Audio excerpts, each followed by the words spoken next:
Distinguished colleagues, please let us look at the votes and proceedings of Tuesday, 21st November 2023. Page 323, page 324,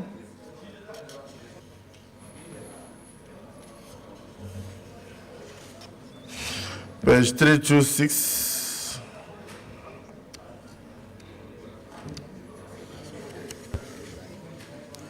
page 327,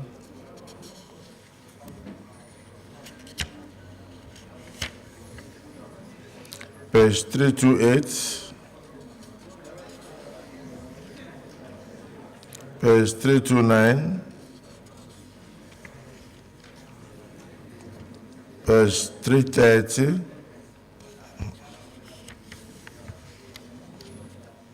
page 331. Distinguished Senator Goje.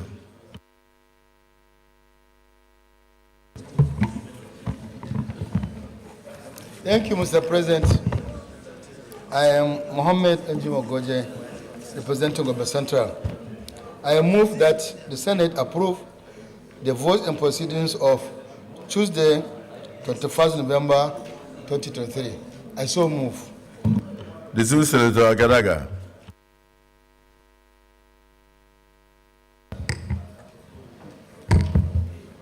Thank you, Mr. President.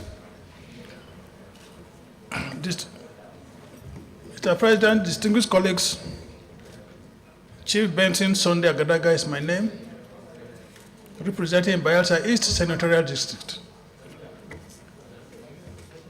I rise up to second the motion ably moved by Senator Goje for the adoption of the votes and proceedings of yesterday. I so second. Thank you, Mr. President. Distinguished colleagues, the motion has been moved and seconded that the votes and proceedings of Tuesday, the 21st day of November 2023 be approved. Those in support of the motion say aye. Those against say nay. The ayes have it.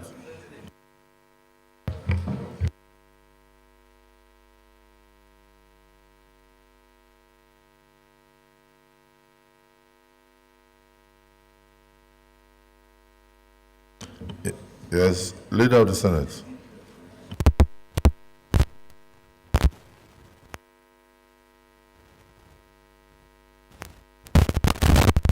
Or just by way of information, this morning we commenced the plenary of the ECOWAS Parliament, and so some of our colleagues are still there, including the Deputy Senate President.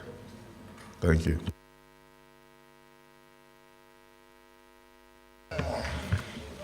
Mr. President. Yes, point of order. Thank you, Mr. President and distinguished colleagues.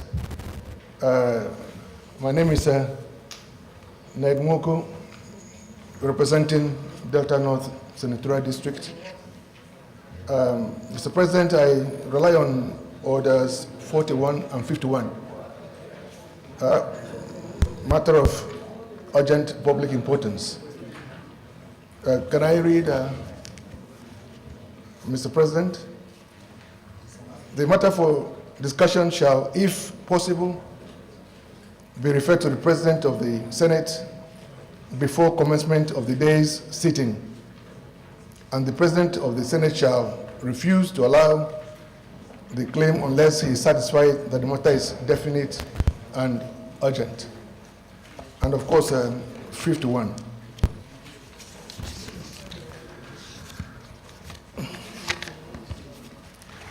Notice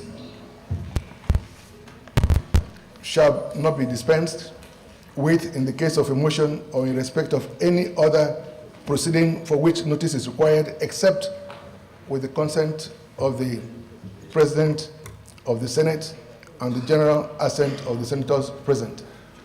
Mr. President, I had already discussed this matter with you this morning, and I seek the leave of the Senate to move the motion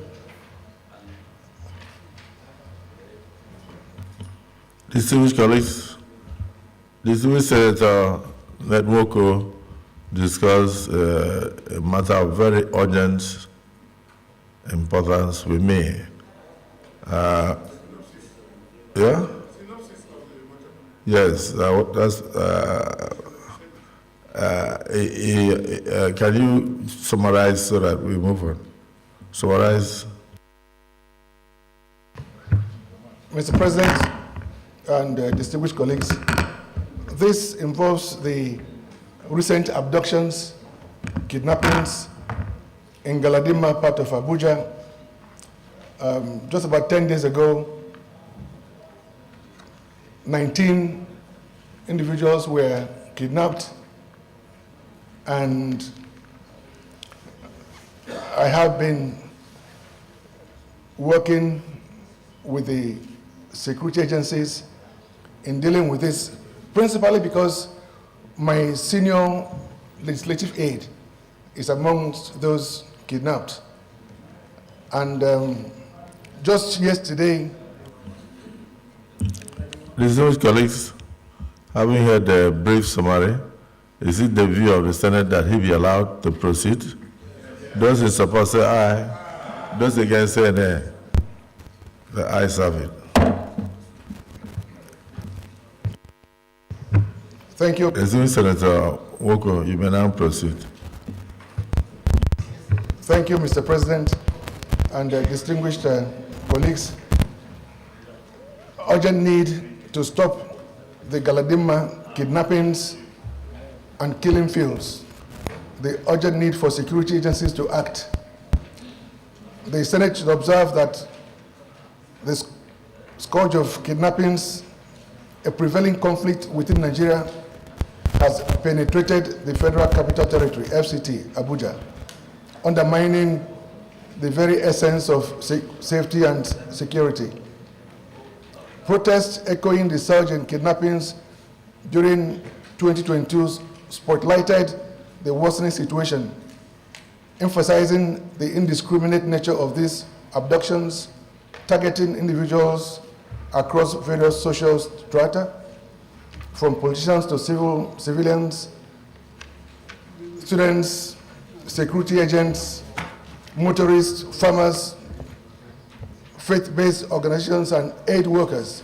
Despite the nation's seat of governance residing within the FCT Abuja, the Kuje Area Council stands notorious for its escalating kidnapping incidents.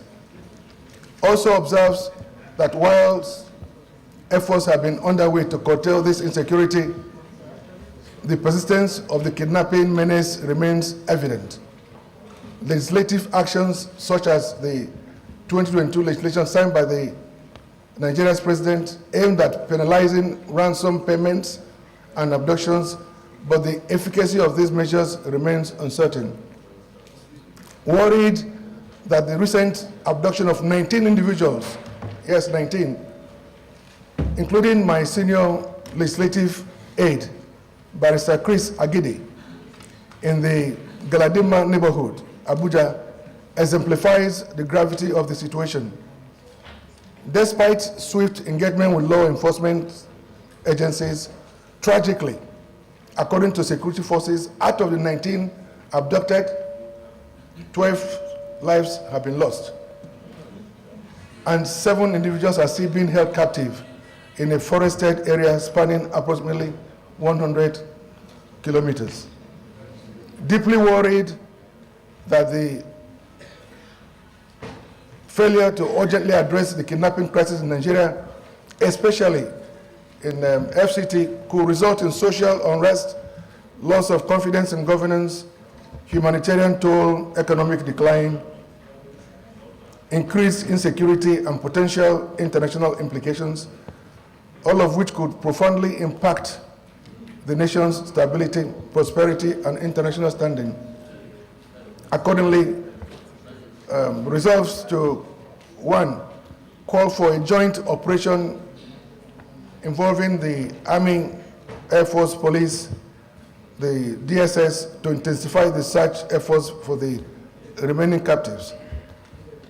Urge the Inspector General of Police to see to the installation of CCTV cameras in strategic locations within and around Abuja, highways, and other major capital cities to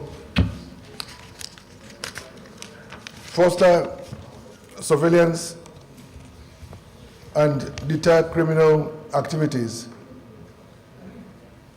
3, also call on the Inspector General of Police to urgently increase security patrols and surveillance within Abuja and across the nation to proactively combat and prevent further kidnappings. 4, mandate the committees on defense and police to conduct a thorough investigation into these kidnappings and other similar incidents in and around Abuja. Also, mandate the aforementioned committees to recommend robust strategies to prevent future kidnappings within FCT. And of course, observe 1 minute silence in honor of the lives lost due to the cruelty of the kidnappers. I so move, Mr. President.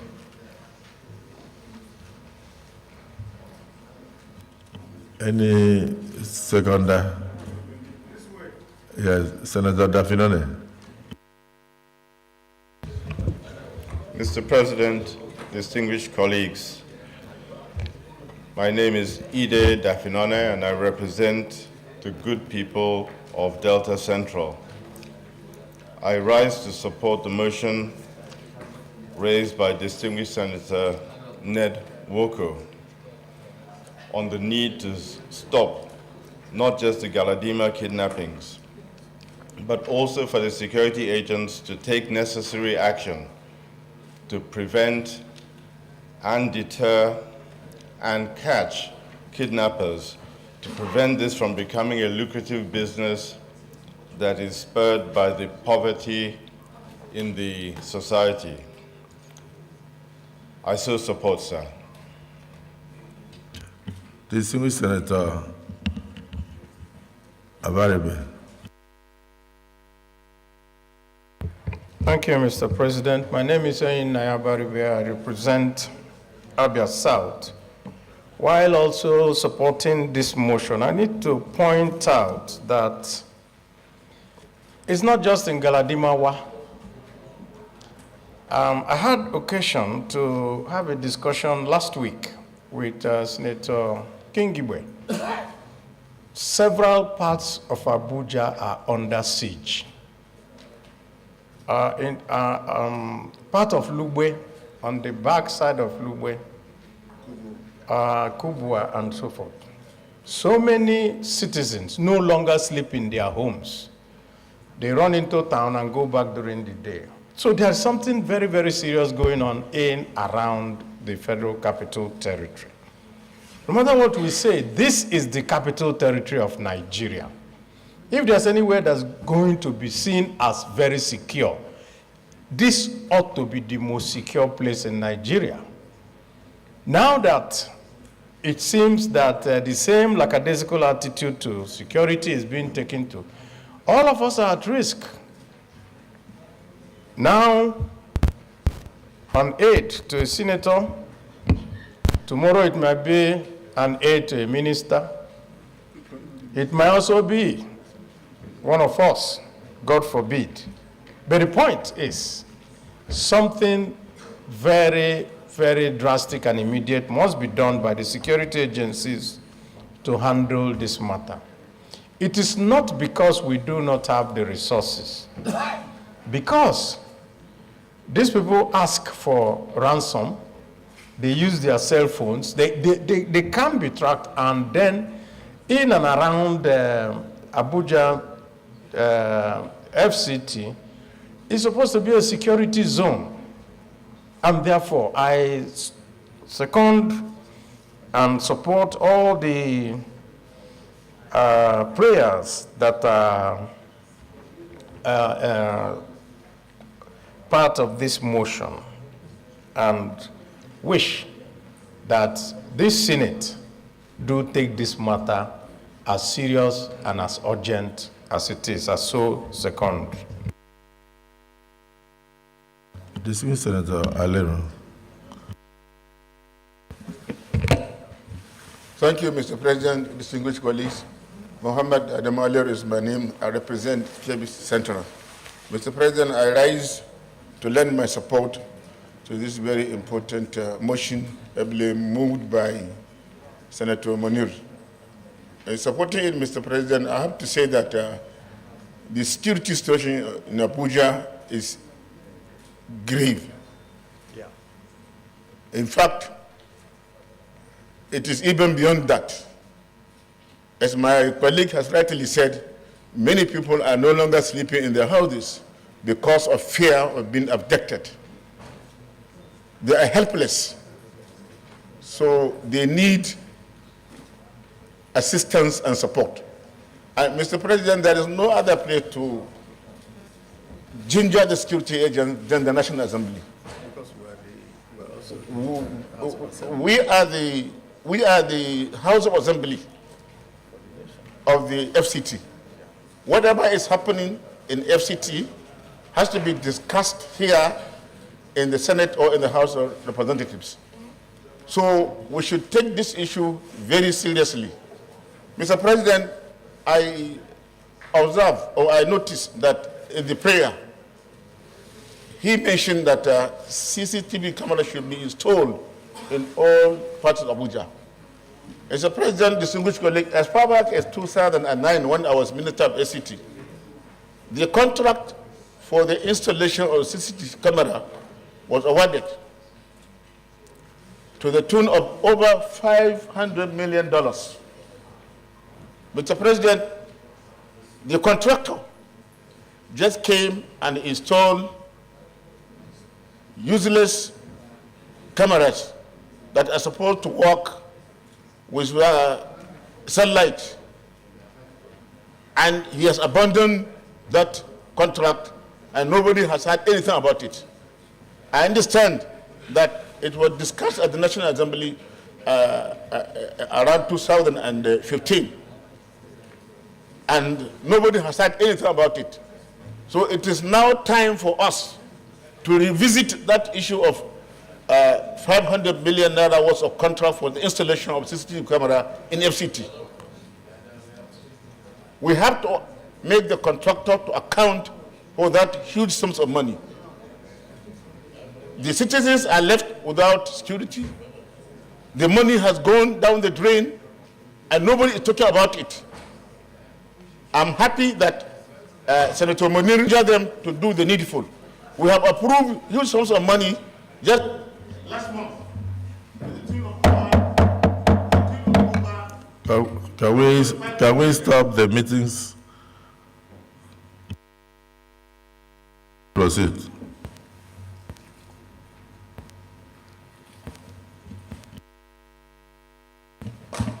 Thank you, Mr. President. As I said, we have approved well over 1.something trillion naira to the security agents. And the whole idea of approving that money is to improve security nationwide, including the Federal Capital Territory. It is time for us to embark on oversight to ensure that that money is judiciously used, is judiciously utilized. Mr. President, I rest my case. Thank you very much. Honestly, I think we should go straight into the prayers. Coincidentally, the Committee on National Security and Intelligence, together with the Committee on ICT, Cybercrime, they are having a public hearing right now on their proposed amendment to the National Security Act. As we speak, they are gathering for so even the chairman or the chairman of the two committees are not in chambers at the moment. The issue is supported by all.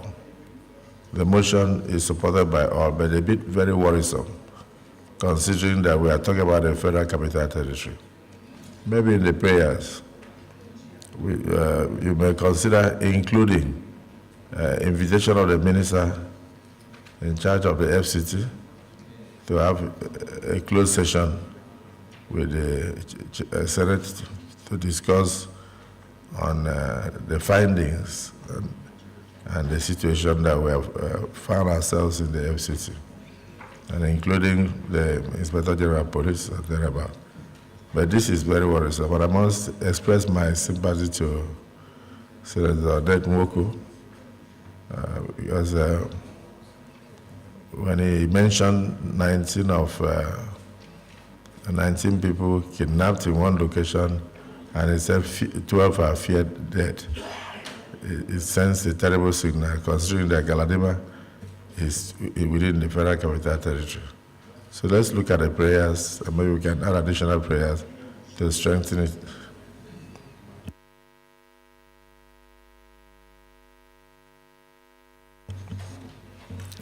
Prayer 1, call for a joint operation involving the Army, the Air Force, the Police, and Department of State Services, DSS, to intensify the search efforts for the kidnapped victims. Those in support of this prayer say aye. Those against say nay. The ayes have it. Prayer 2. Urge the Inspector General of Police to see to the installation of CCTV cameras in strategic locations within and around Abuja, the highways, and other capital cities to bolster surveillance and detect criminal activities. Any amendment? Yes. Thank you, Mr. President. Mohamed Adamu Alero is my name. Mr. President, I want to amend this prayer to read, to add the Minister of Federal Capital Territory to revisit the contract of the installation of CCTV cameras in strategic locations within and around Abuja. Yes. Because that contract was awarded and the money has been paid and the work has not been done. So it is the minister that will revisit the, it was the minister that will revisit that contract and see that it is executed according to the contract agreement. Thank you. Yes, Doctor.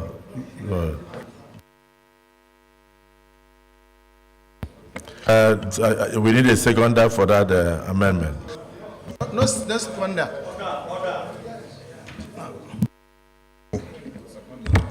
Second the amendment, if permitted with little amendment again. To amend further, that the Senate should probe. Sorry. Introduce yourself and then further, then say whether you have. Representing Oyo Central.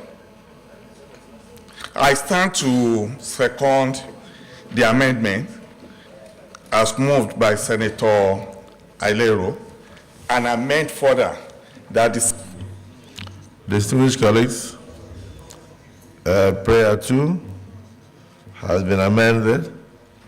A proposed amendment has been made by Senator Alero that we should urge the Minister of the Federal Capital Territory to revisit the issue of the installation of CCTV cameras within Abuja and around the environs, particularly the past contract where over 500 billion have been spent.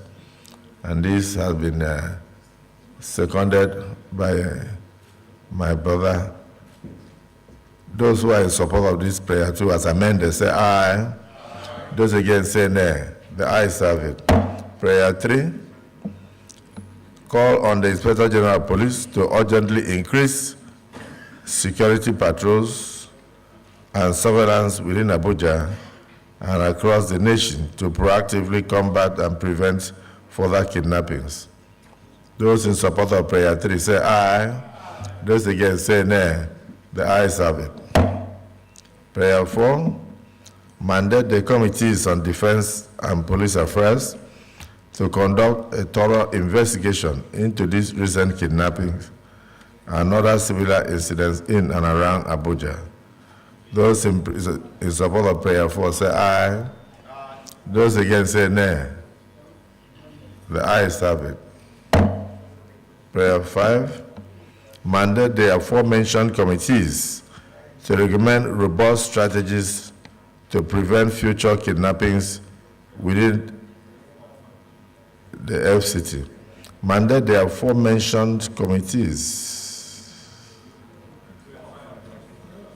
to recommend robust strategies to prevent future kidnappings within the FCT. Those in support of prayer 5 say aye. Those against say nay. The ayes have it. Prayer 6, observe 1 minute silence in honor of the lives lost due to the cruelty of kidnappers. I believe strongly that the Civil Senator Nedwoko, this prayer 6 is presumptuous. You are saying that reports available have it that 12 of them have been killed, but nobody has been found. So it's also possible that it may be social media report. So if we observe a minute silence and they are found tomorrow, how do we call back the minute silence?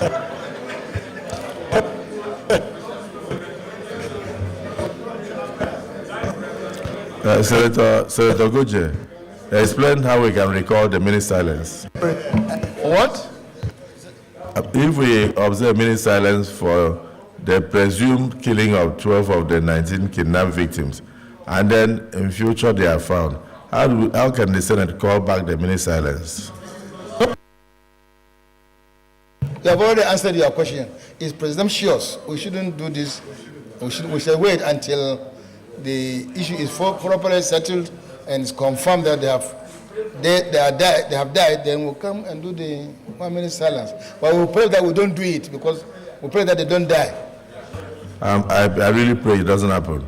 So, by prayer 6, observe a minute silence. Those in honor of prayer 6, that we should observe a minute silence for these 12 presumed dead kidnapped victims. Say aye. Those against say nay. The nays have it. Additional prayers. Yes, Senator Kawu. Mr. President, my dear distinguished honorable colleagues, I am Suleiman Abrahaman Kawu Sumaila, representing Kano South Senatorial District from Kano. Mr. President.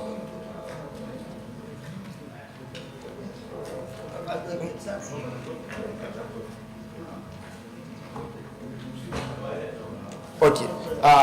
Mr. President, I am proposing an additional prayer that commend the security agencies and urge them to redouble their effort in making sure the release of all captives across the country, because there are so many Nigerians who are in captivity. I so propose. Any seconder? No seconder. Yes, additional prayers, Senator Goje. Mr. President, my additional prayer. Mr. President, my additional prayer is because of the amendment effected on prayer 2. If you look at prayer 2 closely, it's not talking about Abuja alone. Prayer 2 covers the entire country. It says installation of CCTV cameras in strategic locations within around Abuja highways and other major capital cities in the country. But the amendment effected by Senator Alero restricted the whole thing to Abuja alone. So I want to add a prayer to say that the Inspector General of Police should ensure the installation of CCTV cameras in other major capital cities in the country, not only Abuja. It should go to other major capital cities. Because the amendment Alero effected just made it limited to Abuja alone. But the original prayer covers the entire country. So I want to bring back the original prayer in a different way, so that the CCTVs should cover major cities in Nigeria.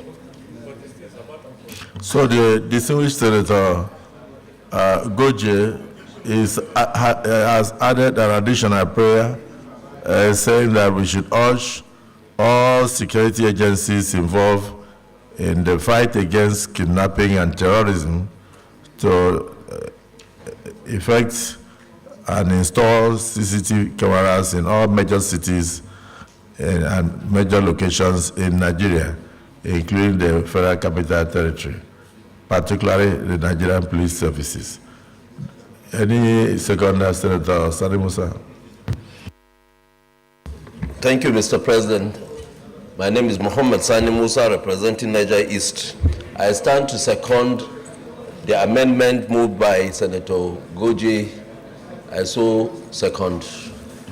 Yes, distinguished colleagues, Senator Goje has added an additional prayer, and it has been seconded by distinguished Senator Sani Musa, that security agencies involved in the fight against kidnapping and terrorism, including the Inspector General Police, should consider installing CCTV cameras in most major cities and locations in Nigeria to avert further kidnappings.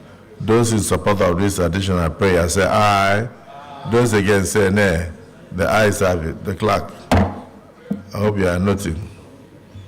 Yes, this is Senator Ekong.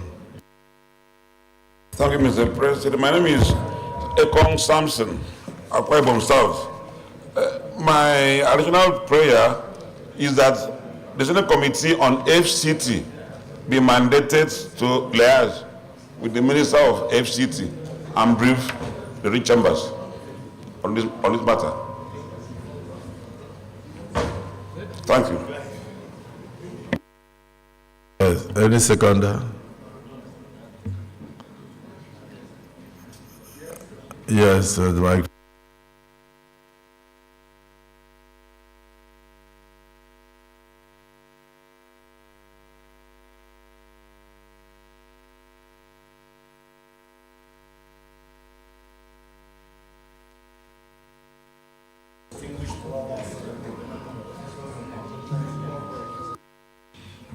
Distinguished colleagues, an amendment, not necessarily, additional prayer has been proposed by distinguished Senator Ekong Samson and seconded, that the committees on FCT and FCT area councils should liaise with the Minister of FCT to obtain relevant information and to brief the Senate adequately on measures being taken to avert these recurrent kidnappings. Those in support of this additional prayer say aye. Those against say nay. The ayes have it. Let me thank distinguished Senator Ned Nwoko and wish you God's protection, both for you, your family, and all your aides, and wish all of us God's protection. And I pray that those who were kidnapped, including your aides, will regain their freedom in the shortest possible time. And I assure you that even as we are speaking now, that the security agencies are doing their utmost best to bring the situation under control. We pray that God will guide them and bring them back safely, so that we will not have the need to observe a minute silence in their honor.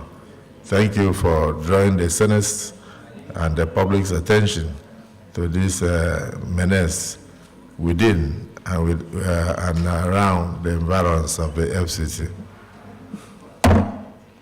Senate Leader.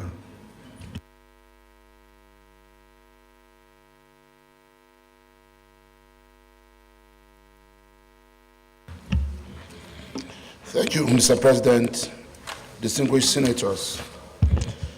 The first business of the day is the presentation of a bill standing in the name of distinguished Senator Asukwo Ekpeyon on the National Youth Service Corps Act Amendment Bill 2023, SB 77.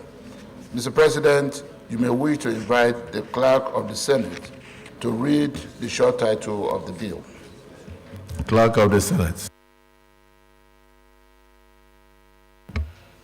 Mr. President, distinguished senators, National Youth Service Corps Act Amendment Bill 2023, SB 77, first reading. Distinguished colleagues, National Youth Service Corps NYSC Act Amendment Bill 2023, SB 77. First reading taken.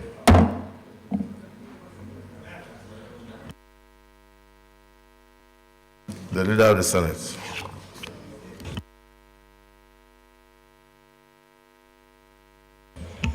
Mr. President, distinguished senators, the second business of the day is the presentation of a bill standing in the name of distinguished Senator Omoya Dafinone on the Federal University of Education, Isiokolo, Delta State, Establishment Bill 2023, SB 269. Mr. President, you may wish to invite the Clerk of the Senate to read the short title of the bill. Clerk of the Senate. Mr. President, distinguished senators, Federal University of Education, Isiokolo, Delta State Establishment Bill 2023, SB 269, first reading. Distinguished colleagues, Federal University of Education, Isiokolo, Delta State Establishment Bill 2023. First reading taken. Leader of the Senate.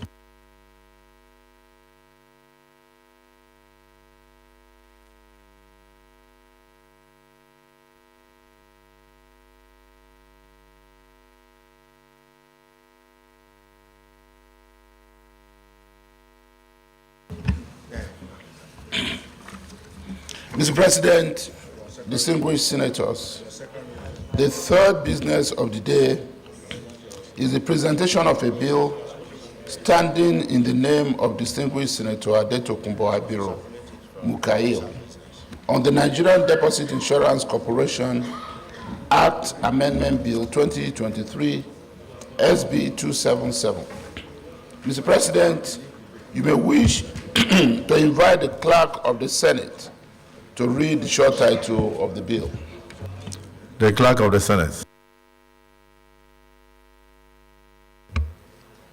Mr. President, distinguished senators, Nigerian Deposit Insurance Corporation NDIC Act Amendment Bill 2023, SB 277, first reading. Distinguished colleagues, Nigerian Deposit Insurance Corporation NDIC Act Amendment Bill 2023, SB 277, first reading taken.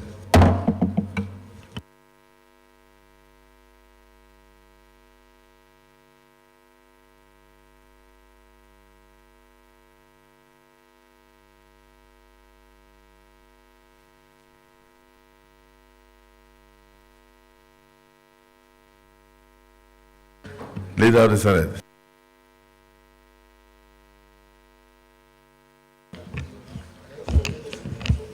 Mr. President, distinguished senators, the fourth business of the day is the presentation of a bill standing in the name of distinguished Senator Abdul Hamid Malam Madori on the Federal Medical Center Act Amendment Bill 2023, SB 278.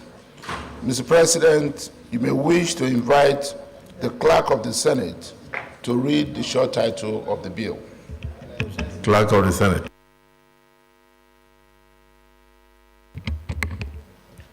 Mr. President, distinguished senators, Federal Medical Centers Act Amendment Bill 2023, SB 278, first reading. Distinguished colleagues, Federal Medical Center Act Amendment Bill 2023, SB 278, first reading taken. Leader of the Senate.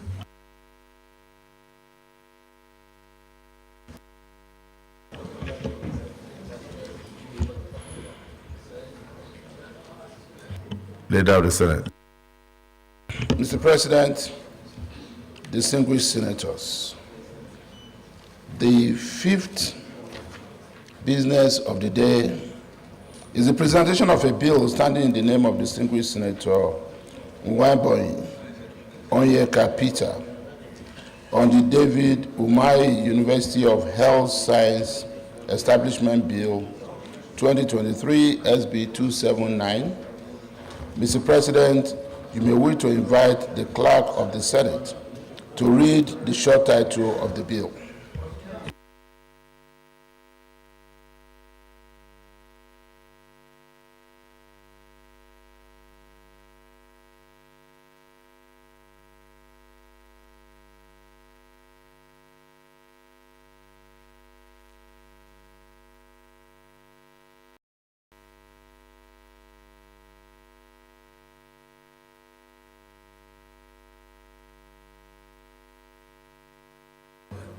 Clerk of the Senate.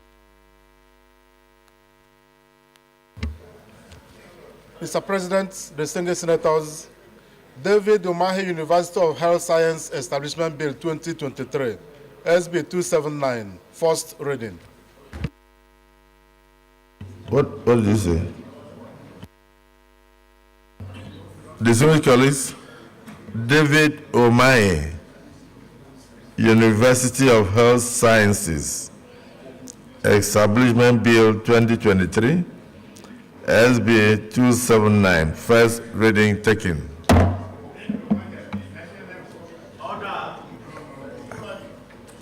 That's what is here. Huh? So, okay, do we change it to Senator Nengi? I think so.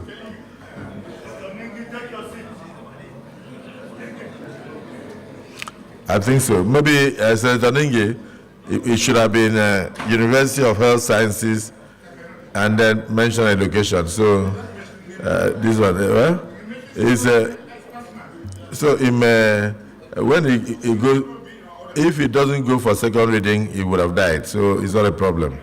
Thank you. Thank you. Leader of the Senate.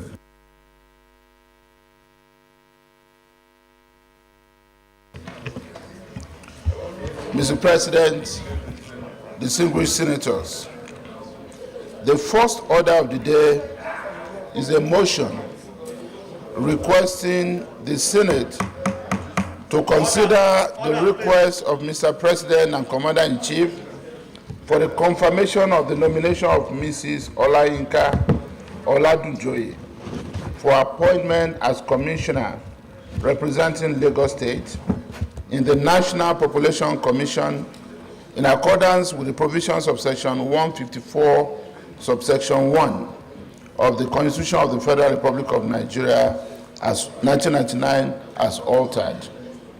Mr. President, distinguished senators, the purpose of this motion on the order paper is for the request of Mr. President and Commander-in-Chief to be referred to the relevant committee for further legislative action. I therefore move that the Senate do consider the request of Mr. President and Commander-in-Chief for the confirmation of the nomination of Mrs. Olayinka Oladunjoye for appointment as Commissioner representing Lagos State in the National Population Commission. I so move, Mr. President. The Minority Leader. Thank you, Mr. President.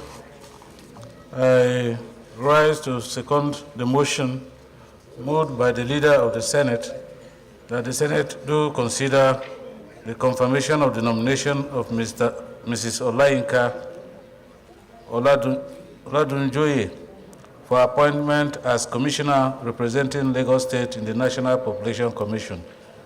I so second.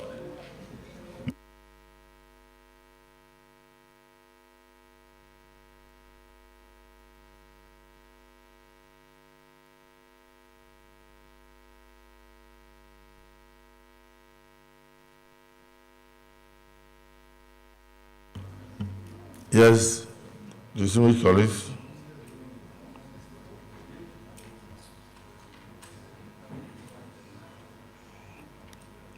the motion has been moved and seconded that this Senate do consider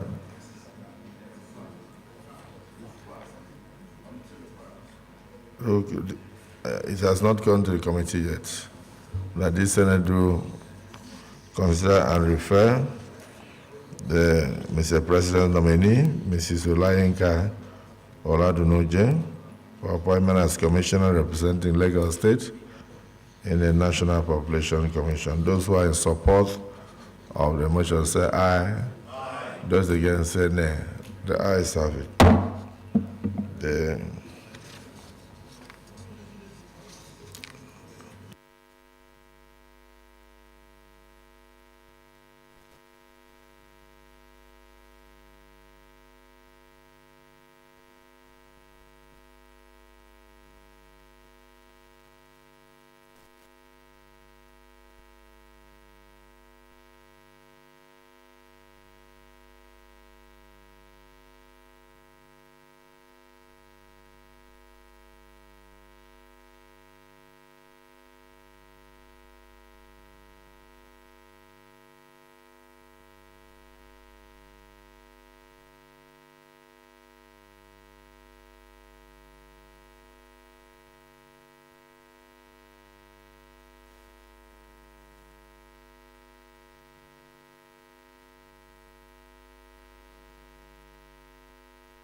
So the screening of the nominee is hereby referred to the Committee on National Identity Card and National Population Commission to report back to the Senate in 1 week.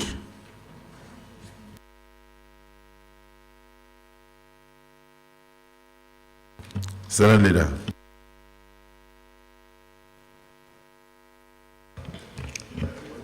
Mr. President, distinguished senators, the second order of the day is the presentation of national planning and economic affairs, as well as local and foreign debts on the 2024 to 2026 medium-term expenditure framework and fiscal strategy paper. Mr. President, you may wish to invite distinguished Senator Sani Musa to move the motion for the Senate to receive and consider the report of the committee. I so move, Mr. President. Distinguished Senator Sani Musa. Thank you, Mr. President, my distinguished colleagues. My name is Mohammed Sani Musa, representing Niger East Senatorial District. I move that the Senate do receive and consider the report of the Joint Committee on Finance, Appropriation, National Planning and Economic Affairs, and local and foreign debts on the 2024 to 2026 medium-term expenditure framework, MTEF, and fiscal strategy paper. I so move. I so second. No, I'm moving, not seconding. No, I'm to move. I so move. I'm to move. Yes, any seconder. Distinguished Senator Jaribe. Mr. President, distinguished colleagues, I'm Senator Jarigbe Agom Jarigbe. I so second the motion as moved by Senator Sani.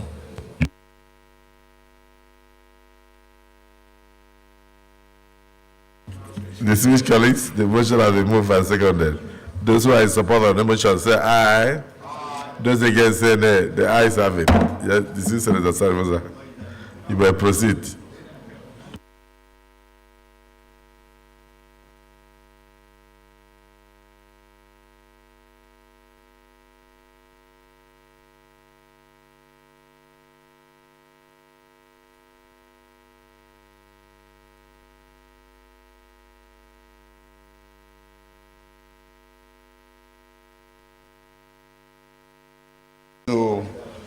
So we should move. The minority leader, the Senate leader has moved that the third order of the day, the second reading of the Bitumen Development Commission bill, be stood down to the next legislative date. Please, can you second the motion? Thank you, Mr. President. I rise to second the motion that the consideration of the bill for the establishment of Bitumen Development Commission of Nigeria is hereby stood down. I so second.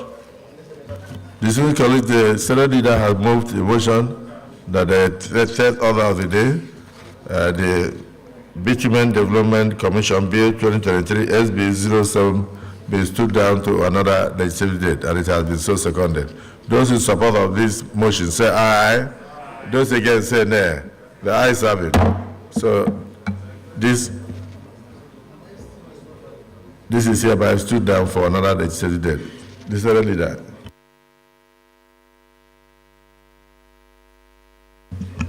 Mr. President, distinguished senators, the fourth order of the day is the second reading of the Federal College of Geological and Cement Studies, Iselu, Yewa North, Ogun State, Establishment Bill 2023, SB 109. Distinguished senators will recall that the bill was read for the first time in this chamber on Thursday, 5th October 2023. Mr. President, you may wish to invite distinguished Senator Olamilekan Adeola Solomon to move the motion for the bill to be read a second time.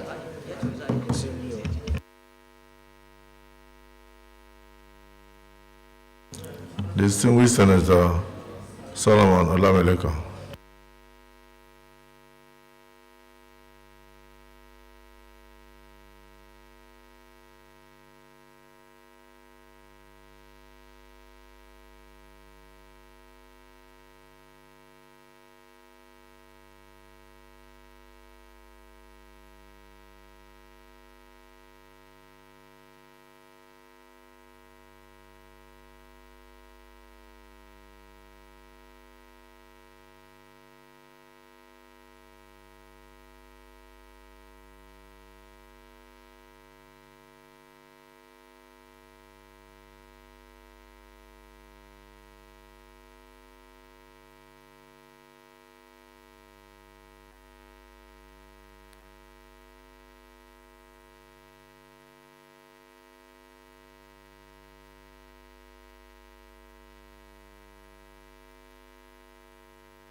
Mr. President, distinguished senators, I understand distinguished Senator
Yes, distinguished Senator Solomon Olamilekan, Chairman Appropriation, running out of Appropriation Committee meeting.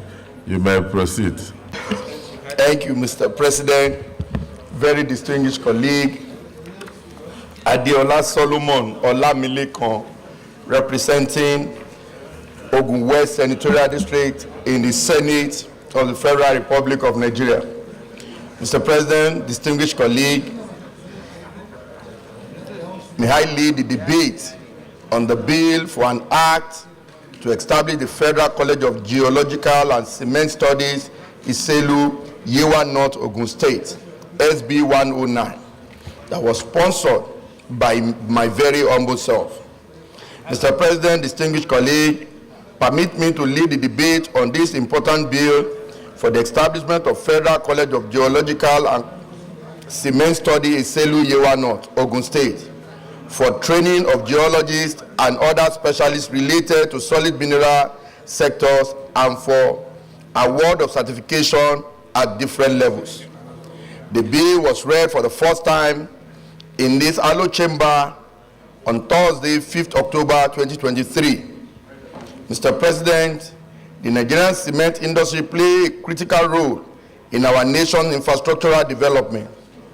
Accordingly, to publish a report of 2022, the three major players in the industries are Dangote Cement PLC being the leader with 60.6% of the market shares and installed capacity of 29.3 million metric tons. Lafarge has 21.8% with a production capacity of 10.5 million tons, while Bua Cement accounts for 17.6%, with plan for increase in the production capacity. The investment in this sector runs into billions of United States dollars, and its effective operation to ensure backward integration and local content requires a skilled personnel locally. Mr. President, distinguished colleague, the proposed college will be the first of its kind that will be located in an area with massive deposit of limestone that lies underground in most parts of Ogun West Senatorial District, which I am representing, up to even Republic of Benin. Already, the Senatorial District has the presence of the three major players in the industry that are producing cement for local and international markets. There is no doubt that education in relevant field is a prerequisite for qualitative manpower development. A specialist institution as proposed here have important role to play in the preparation of young people for middle-level skilled position for their effective participation in the industry towards national economic growth and development.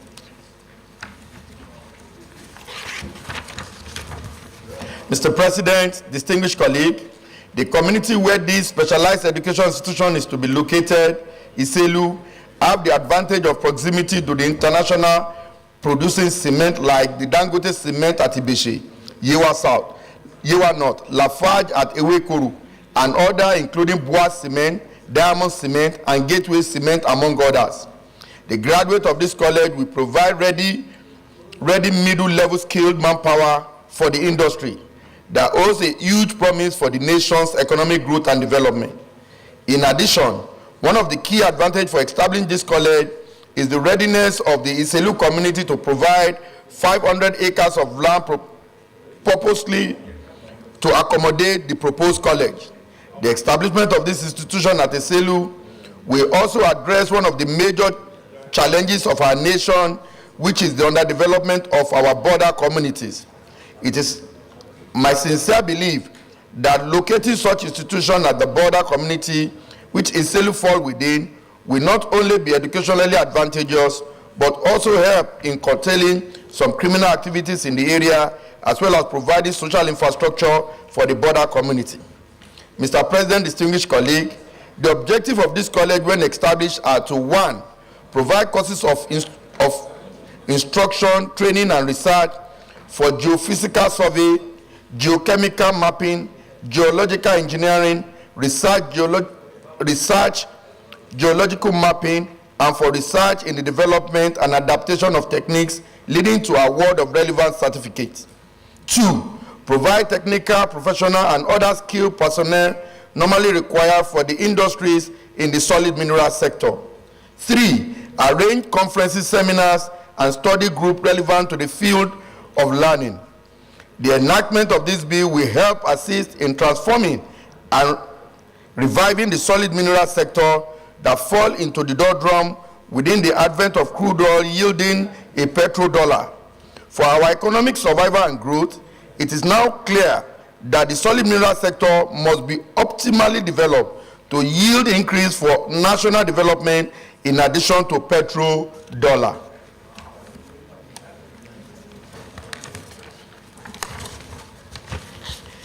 Establishment of the Federal College of Geological and Cement Study in Iselu, which will be in line with the National Development Plan to 1, optimize the human capital and improve productive and create jobs with youth at the core of this initiative, equipping the workforce with the competencies needed on the job market pursuant of our local content policy, creating an enabling environment for private investment in the target sector, generating inclusive economic growth and building a society where development gains are shared by all Nigerians, and help thousands of unemployed youth to fit into the social life of the community and society at large and enhance their commitment to a national goal.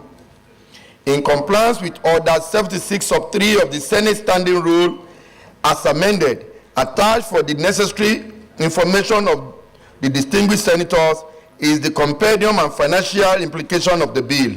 I therefore urge all my very distinguished colleagues to support the second reading of this bill. Thank you.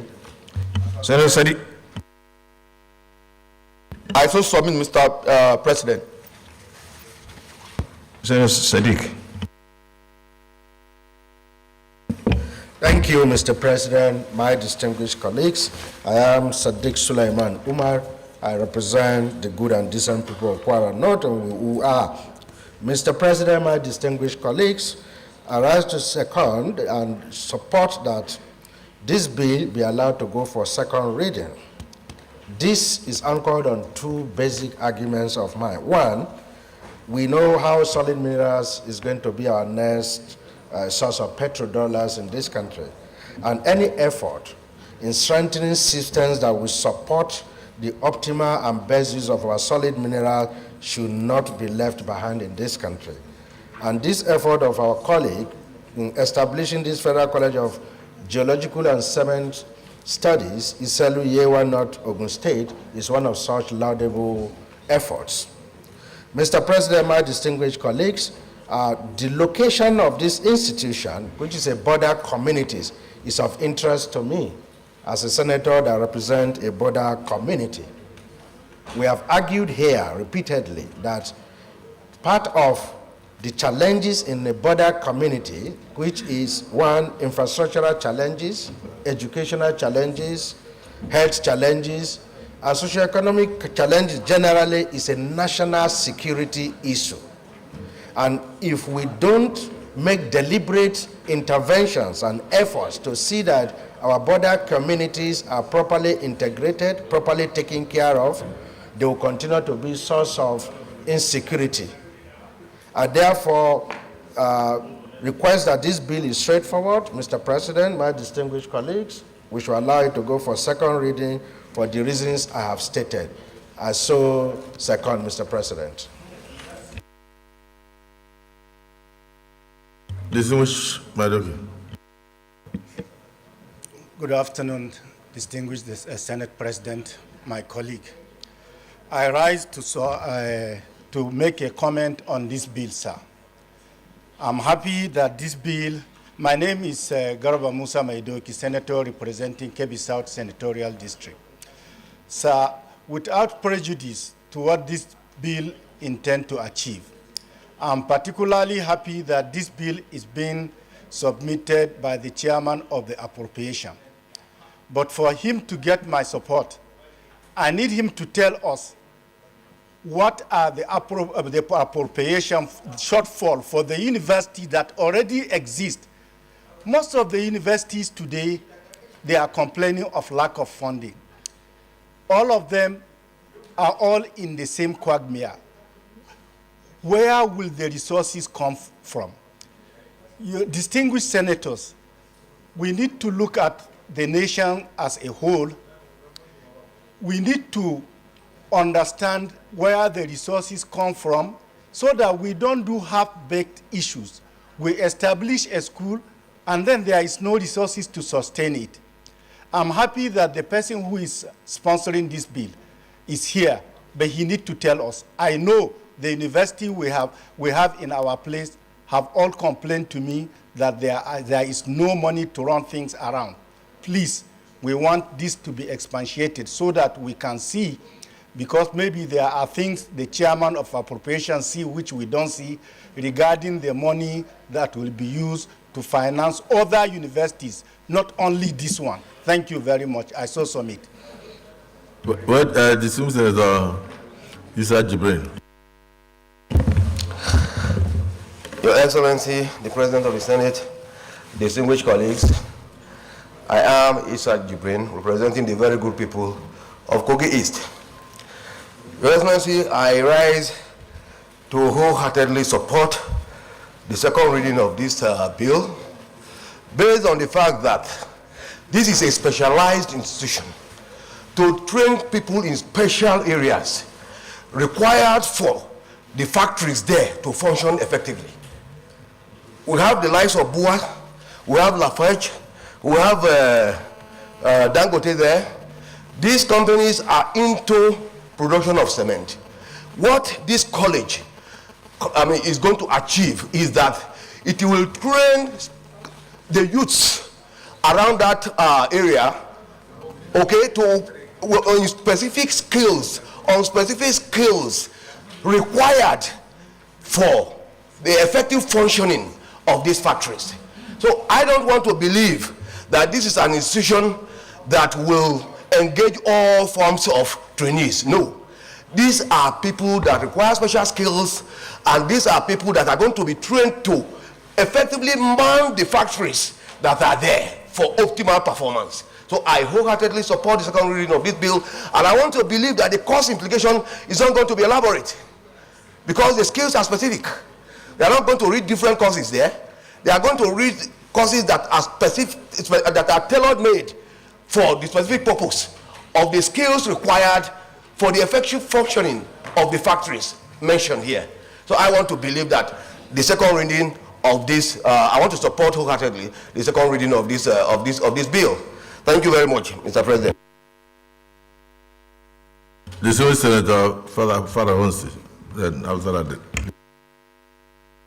Mr. President, my distinguished colleagues, I wholeheartedly support the establishment of this school around Ibishi, and that's around border areas, and where you have the large deposit of these particular limestones, which form almost 85% of the production of cement, and the collection of all the cement factories in this country. The concentration is in that place. And to answer Senator Medoki, it's almost self-financing, because it's just like establishing a research university for those Dangote cement factory, Boa factory, Lafarge, and so on. These are the real cement factories that are really producing in large quantity for the country and West Africa as a whole. That is what they call real dollar source to the country. It's a very, the proposal of this bill is so intelligent that he has done his research. And for people like us who have come from that area and we have gone around the whole area, we know that there was one Onibolo cement factory that is almost moribund, which Nigerians ceded to the Republic of Benin. This factory now, this research institute or university, will provide a lot to bring in a lot of naira and a dollar to the purse that is already depleted. On this alone, and with all other factors like provision of infrastructural facilities around that area that is almost backward, Nigeria doesn't need to spend a lot because it's almost self-financing. With this, and employment opportunities for these youth that are really almost killing all of us because of lack of employment. I support this, and I hope my own colleagues will have to support him so that at least we can feel a sign of relief. Thank you, Mr. President. The distinguished Senator Olamileko, I hope you are listening to the tone of the debate. Because when the Senator Father Honsi was speaking, he made reference to institute, and the other person made reference to university. So,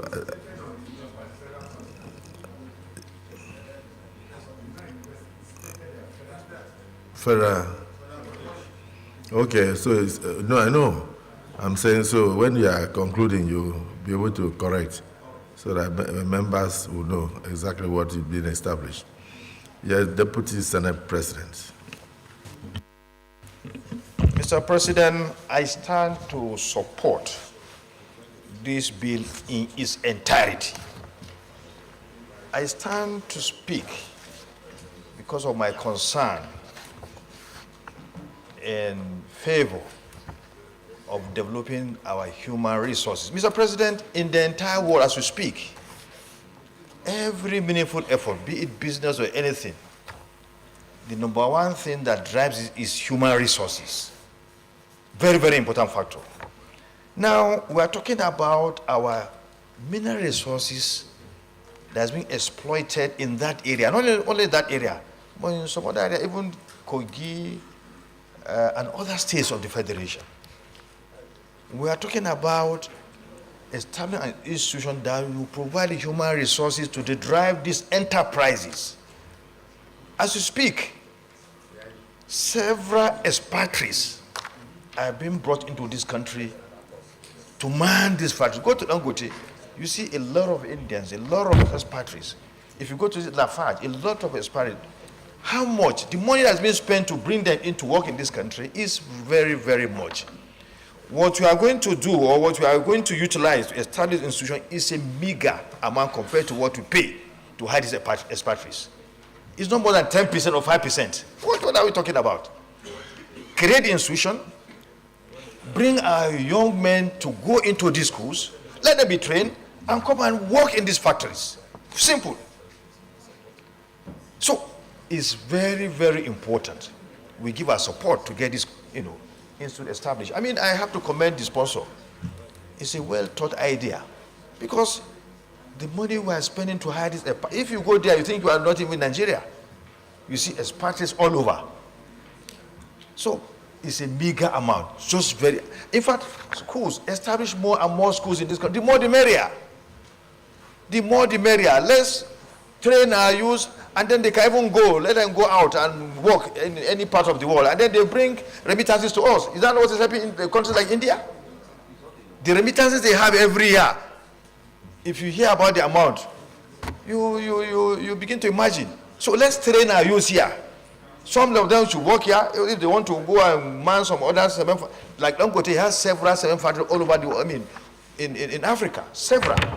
So if you train these children here, these youth, they can even go to Gambia, they can go to Zambia, where we have Dangote has a factory, work there. So for me, one is not even enough, create more. So I support and I urge my colleagues to support this bill. Thank you. Dismissed Senator Olare. Thank you very much, Mr. President, distinguished colleagues. My name is Olalere Oyewumi. I represent Osun West Senatorial District. I want to lend my voice to this very, very important and timely bill. And I want to make it clear, sir, this is what Nigeria needs at this point in time. We've had so many universities where you train engineers, but you don't have technicians. This is a college. It's not referring to a university where you train middle level manpower. That is where we miss it. We have so many universities of technology, but when you have one engineer, he controls more than 50 technicians under it. And that is one of the problems this bill tends to solve. So I want to support you wholeheartedly, because Our youth, in many after their secondary schools, not everyone that go to university.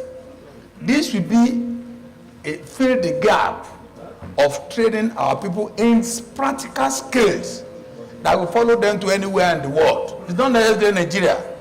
And I think more of these kind of specialized colleges should be established in the country to train our youth in special skill acquisition, so that wherever they find themselves, whether in Nigeria or outside Nigeria, they have something to offer. And that is where we can create employment opportunity for the people. So I'm supporting what and even the cost here is just 2 billion plus, because it is specialized skill and it's a college. So I support it, and I want our colleague to support it for the second day. Thank you, Mr. President. Distinguished Senator Otumba Bega Daniel.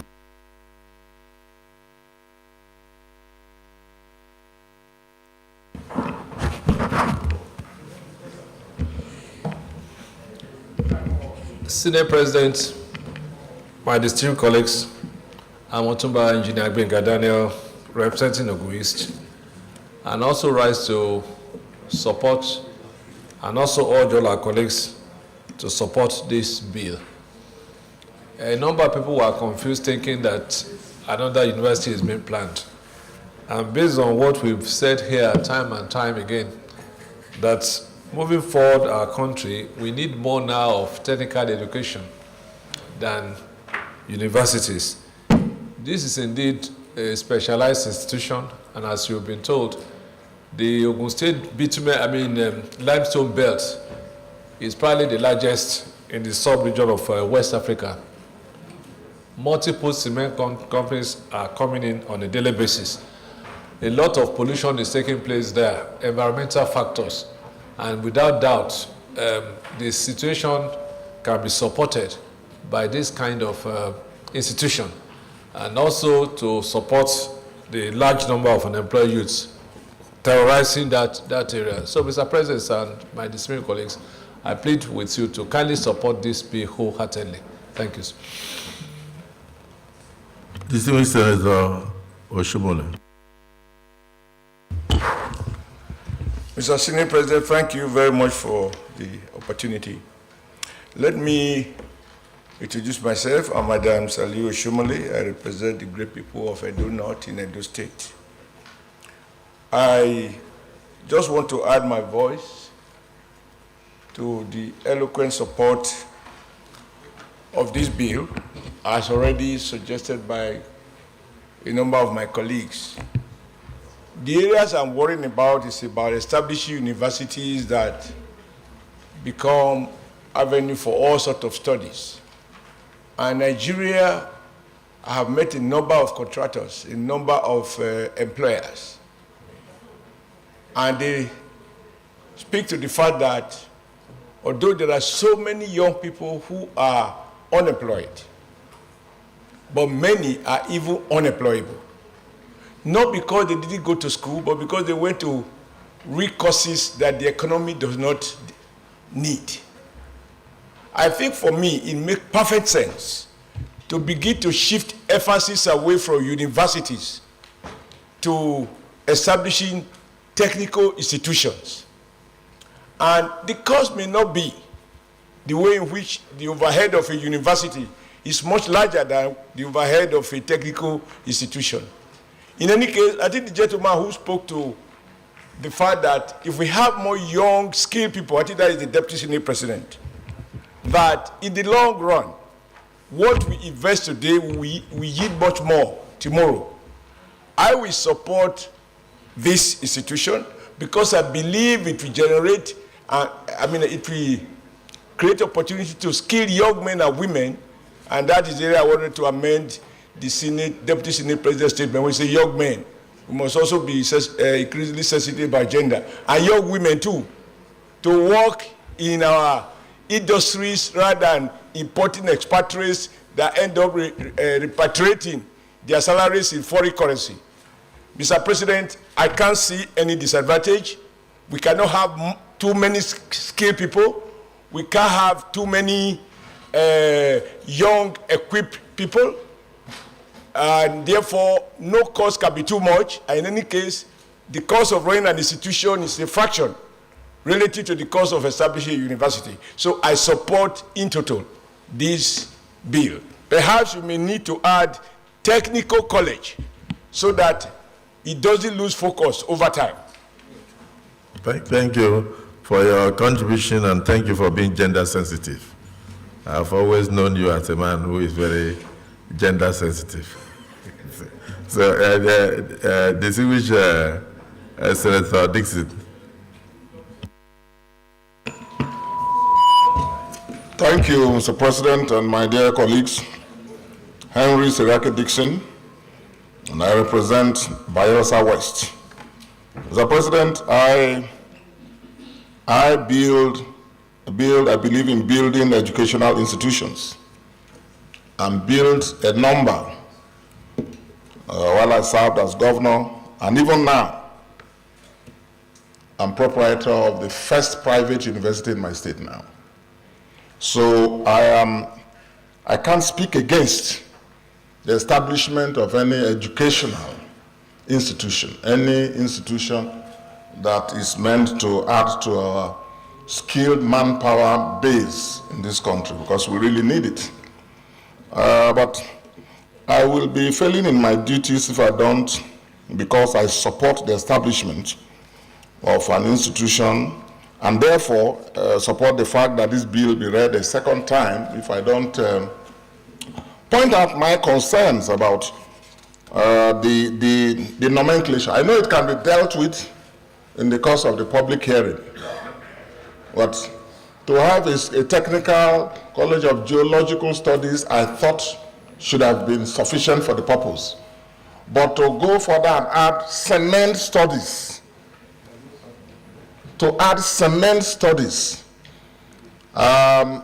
and I wouldn't want to be understood or misunderstood as if I'm speaking against it, which is why I'm in support of it. But I will be failing in my duties. That's why we are here. It's a repository of a lot of experience, knowledge from different sectors. And what we do, motions that pass through us, resolutions, bills, must meet a certain standard of elegance and of appropriateness, both now and for the future.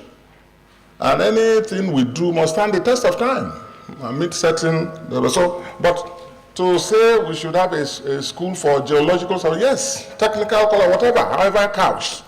And I think that in their operations, they can deal with any subject matter, including cement, including steel, including whatever.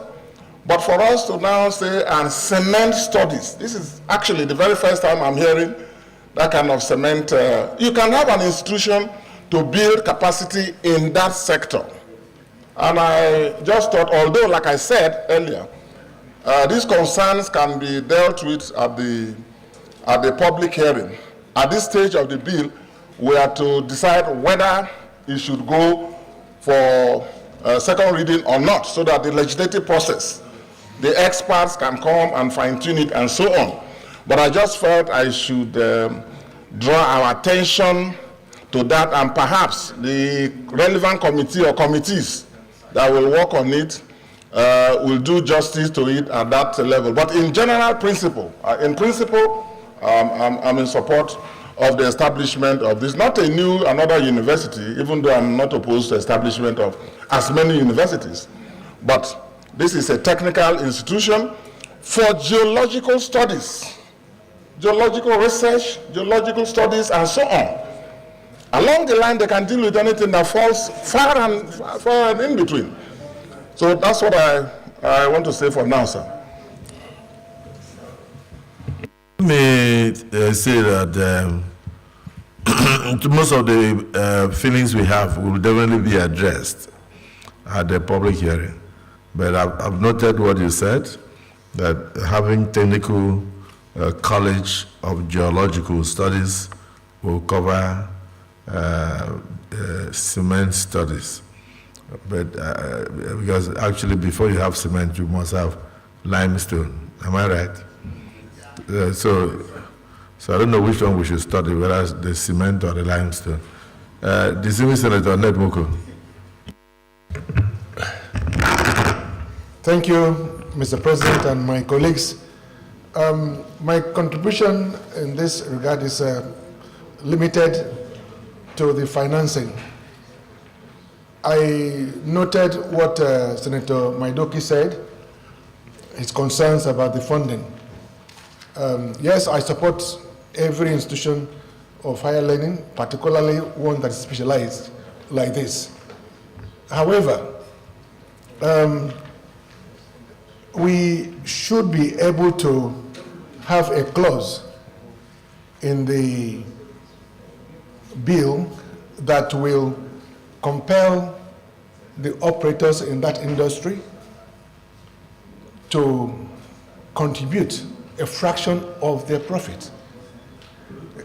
If we do that, it becomes their responsibility at the end of the day for future fundings. After all, the young ones that we're talking about are particularly being trained for that sector. And those companies are there to make profit. So it is something that should be done expressly in the bill, that 5%, 2%, whatever it is, of their profit, of their gross profit, is dedicated to that institution. That will help federal government from, focusing on other areas. And I think that point should be made clear, Mr. President. Thank you. Distinguished Senator Idiot.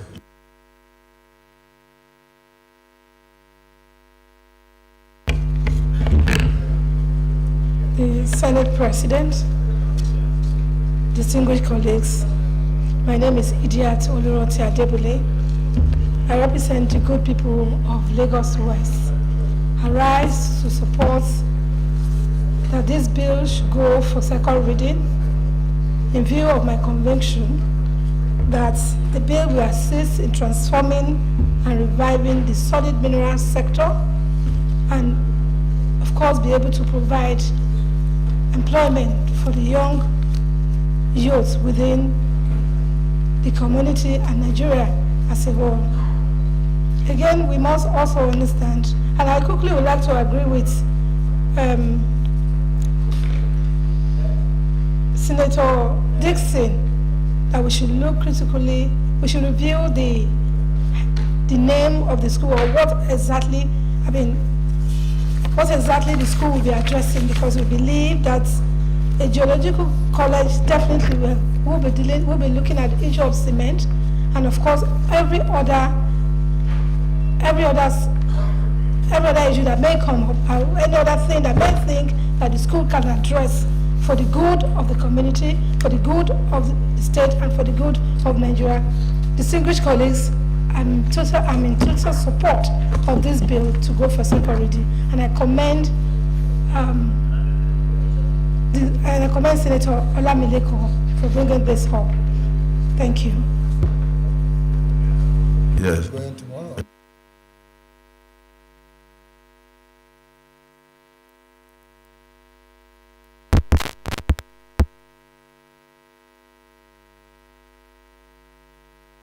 Distinguished Senator Mongodu.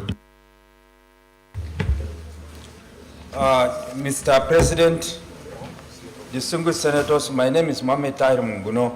I represent Borno North Senatorial District.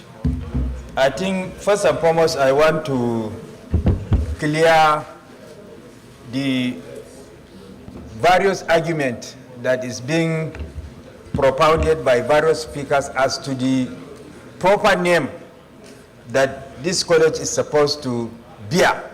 I think the intention of the sponsor of this bill is for the establishment of a monotechnic that will be charged with the responsibility for the development and exploration and exploitation of limestone, which is the raw materials for the manufacture of cement.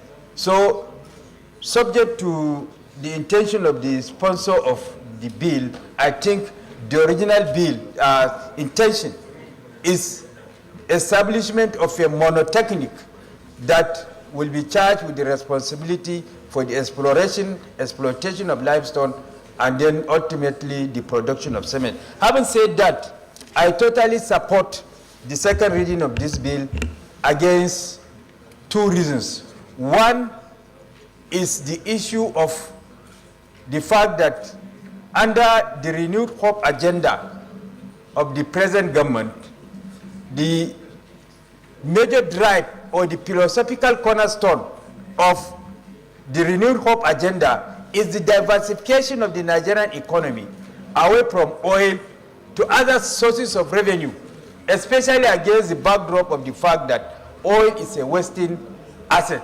And one of the sectors that has remained unexploited and we have huge potentials in this country is the issue of exploitation of the solid minerals sector, having regard to the minute percentage that it contributes to our GDP, which is not commensurate to the huge potentials that we have. So the establishment of this college will go a long way by way of backward integration of the teaching of our young men and women in the study of the exploitation of limestone and water fuel, which would go a long way in creating employment for our teeming unemployed youths, and then with all the attendant advantage of reducing the hydra-headed problem of insecurity that we have across the nooks and crannies of this country. So this bill is in consonance with the renewed hope agenda of the present government that seeks to diversify the economy from oil to other sources of revenue, and also the advantage of creating employment to our unemployed youths, and then attracting the much needed foreign exchange in view of the fact that our external reserve is depleting, and then the advantage of also strengthening our currency, which is being gradually losing its value against other major currencies. So, Senator Olamilekon, I thank you for your foresight and for your vision and bringing a motion in tandem with what this government intends to do. Thank you. Distinguished Senator Wasiu. Thank you very much, Mr. President. I join my colleagues in supporting this, that this bill be read the second time. I think the name of the institution is a deliberate attempt by the sponsor. The reason is not far-fetched. Geological studies is the study of the earth, and so many minerals abound in there, including gold, including whatever inside the earth, but with special focus on cement, because cement is very, very important in the build industry in Nigeria. It is what we need, and we cannot run away from it. It's either we have the resource personnel that will continually service this industry. Ordinarily, we have a localized industry in the Yewa area for cement, and if they should not go into extinct, it must have people who have knowledge, deliberate knowledge, to take those industry to greater height. I don't think that it is a mistake. No, I support deliberately because it wants them to focus, do the geology, but special focus on cement. And I agree with the sponsor. I think, like my colleagues did mention, this is not a university. It is a study center, like a monotechnic, like Senator Moguno did mention, that will provide a middle-level human powers for this industry. The name is apt and correct and should be left as it is, and I support it to be read the second time, sir. Thank you very much. Dismissed Senator Jimo Ibrahim. President, distinguished colleague, I want to thank you for opportunity to contribute to this debate. Mr. Senate President, this is not a university. My name is Jimo Ibrahim, representing Ondo South Central District. This is not a proposal for establishment of a university. And it will not, this is not under the regulation of the Nigerian University Commission. They have nothing practically to do with this. Like rightly said earlier, Mr. Senate President, this is a technical bill. This is a technical institution that will be established to take care of urgent and most important technical needs. Now in practice, the challenge we have is skill. We don't have enough people. In fact, we don't have enough geologists that will be able to even teach in this school. They need to create them for various geology departments across Nigeria. So having a technical school like this will lead to building more manpower and engagement in a product that is very fundamental to economic development. When we talk about cement production today, Mr. Senate President, we talk about importation. This eats deeply into our foreign exchange. But if we have it locally produced from the efforts of captains of industries that we have, this bill, when passed, and when the institution is established, it will fundamentally help to create the needs and reduce this foreign dependency and exportation of our few currencies, changing them to dollar to import cement. Now, Mr. Senate President, I want to say clearly, yes, we take notice, judicial notice, of the existence of geology department in some of the nation institutions. But establishing this one will create a room for them. This is one of their own, and we need them. Geologists, we need them in this cement exploration.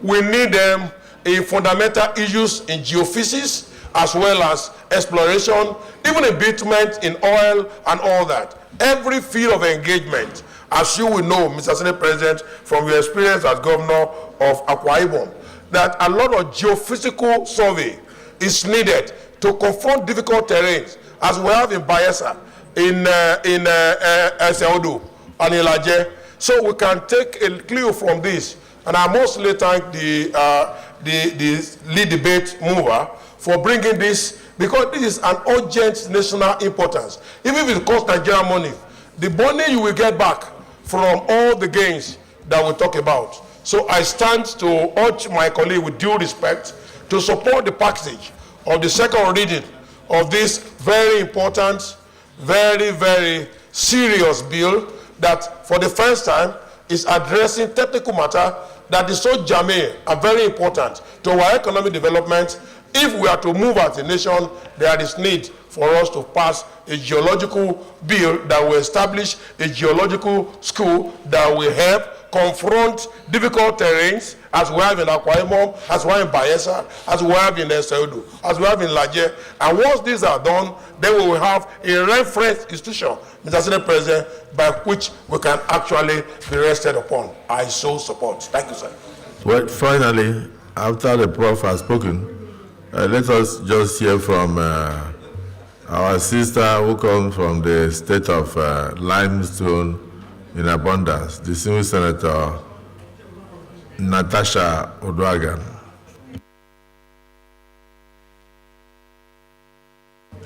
Use your microphone. Thanks for calling on me, our beloved Senate President. I am Natasha Akpoti-Uduaghan, representing the patriotic citizens of Kogi Central.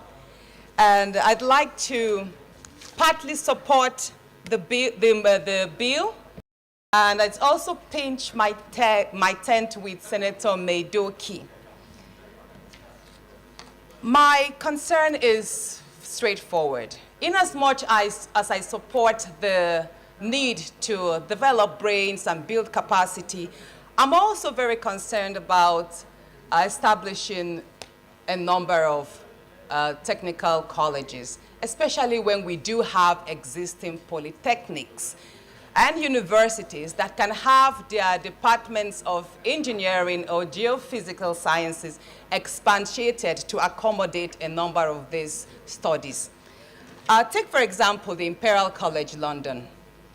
The Imperial College London, over time, like many other universities, over time, they have incorporated various departments and centers that will take care of earth sciences and other special courses.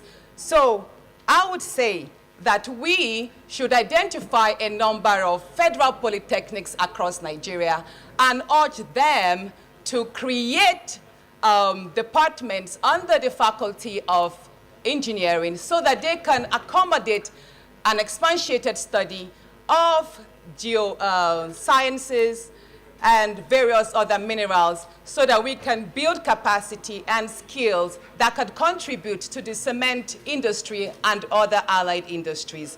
In addition to that, we do have a number of tech hubs.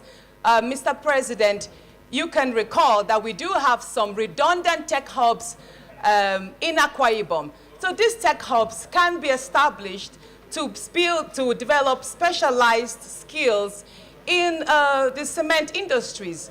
And therein, we can call on the private sectors, such as Dangote, Boa Cement, and they could, through their CSR, volunteer some funds, a mentorship, and other services to build the capacities of our priming youths. So yes, I do support the need to develop knowledge and skills that will support the manufacturing sectors, especially the cement industry, but I am very concerned and worried about the growing costs that will come about when establishing specialized monotechnics.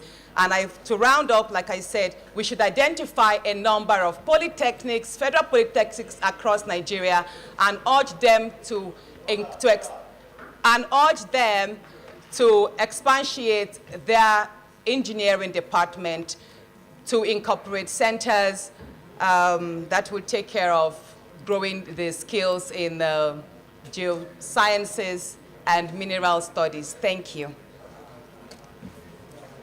Distinguished colleagues, let me thank all of us for our various contributions, and particularly thank distinguished Senator Adiola Solomon Olamileko for bringing this, proposing this institute and college, which will be a very specialized college that will study limestone, cement manufacturing, and other technical matters imbuing our children technical skills that will enable them to work in various factories. We thank God also for the abundance of mineral resources in all parts of the country, and I'm very convinced that if this goes through the public reading and is passed and is established, it will be to the benefit of all Nigerian children. Distinguished colleagues, those in favor that this bill be now read a second time, say aye. Aye. Those against, say nay. The ayes have it. Clerk of the Senate.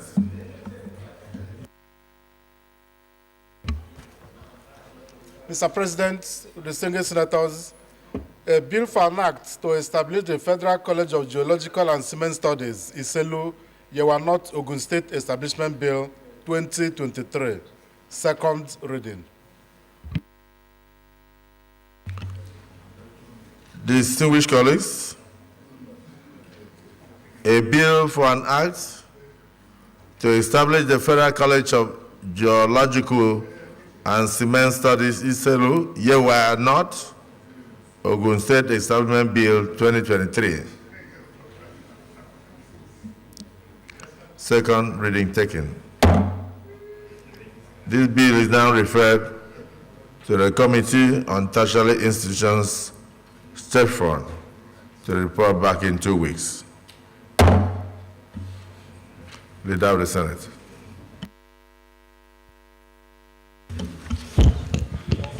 Mr. President, distinguished senators, We had stood down the second order of the day because we're waiting for the MTF report to be ready and distributed to distinguished senators.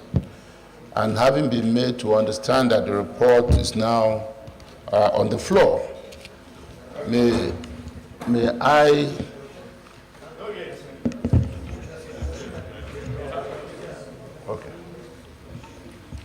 as the report is being distributed, Mr. President, distinguished senators, I would like to just announce again the second order of the day, which is the presentation and consideration of the report of the Joint Committee on Finance, Appropriation, National Planning and Economic Affairs, as well as Committee on Local and Foreign Debt, on the 2024-2026 medium-term expenditure framework and fiscal strategy paper. Mr. President, you may again wish to invite distinguished Senator Sani Musa to present the report. His earlier motion having been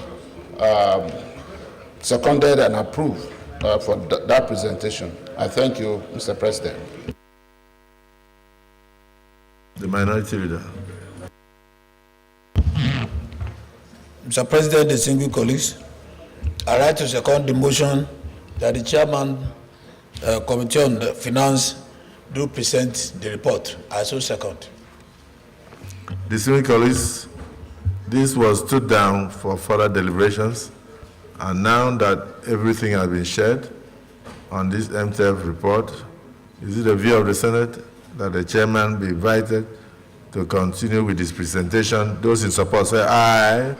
Those against say nay. The ayes have it. Distinguished Senator Sani Musa, you may now proceed. Thank you, Mr. President. I'm Mohammed Sani Musa, representing Niger East Senatorial District. Mr. President, distinguished colleagues, the Senate at its sitting, as I mentioned earlier, referred the MTF to the Joint Committee, of which we invited about 76 MDAs, GOEs, and had an interactive session to know what their expenditures and their projections are, both for the previous years and the ones for 2024 to 2026. And what we did, we looked at the budget implementation for the year 2023, which was faced with many socio-economic and political challenges in the country, like the transition program, removal of fuel subsidy, unification of exchange rate, and liberalization of the exchange rate market.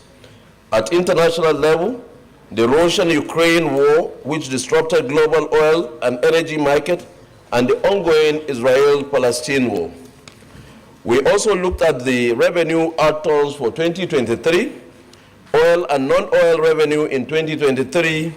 The federal government of Nigeria's share of oil revenues was about 813.1 billion naira, which represents about 62.6% performance, while non-oil tax revenues total 1.8 trillion, a performance of 127.7%. The CIT and VAT collections were 1.1 trillion and 234 billion, representing about 212.4% and 104.8% of their respective targets. Customs collection made up of import duties, excise and fees, as well as Federation accounts special levies, recorded 432.96 billion out of 600. Yes, point of order. Mr. President, distinguished senators, I rise under Order 8 sub 3 to move for extension of time to enable the Senate take care of all we have on the order paper today so that we can see beyond 2 p.m. Minority Leader.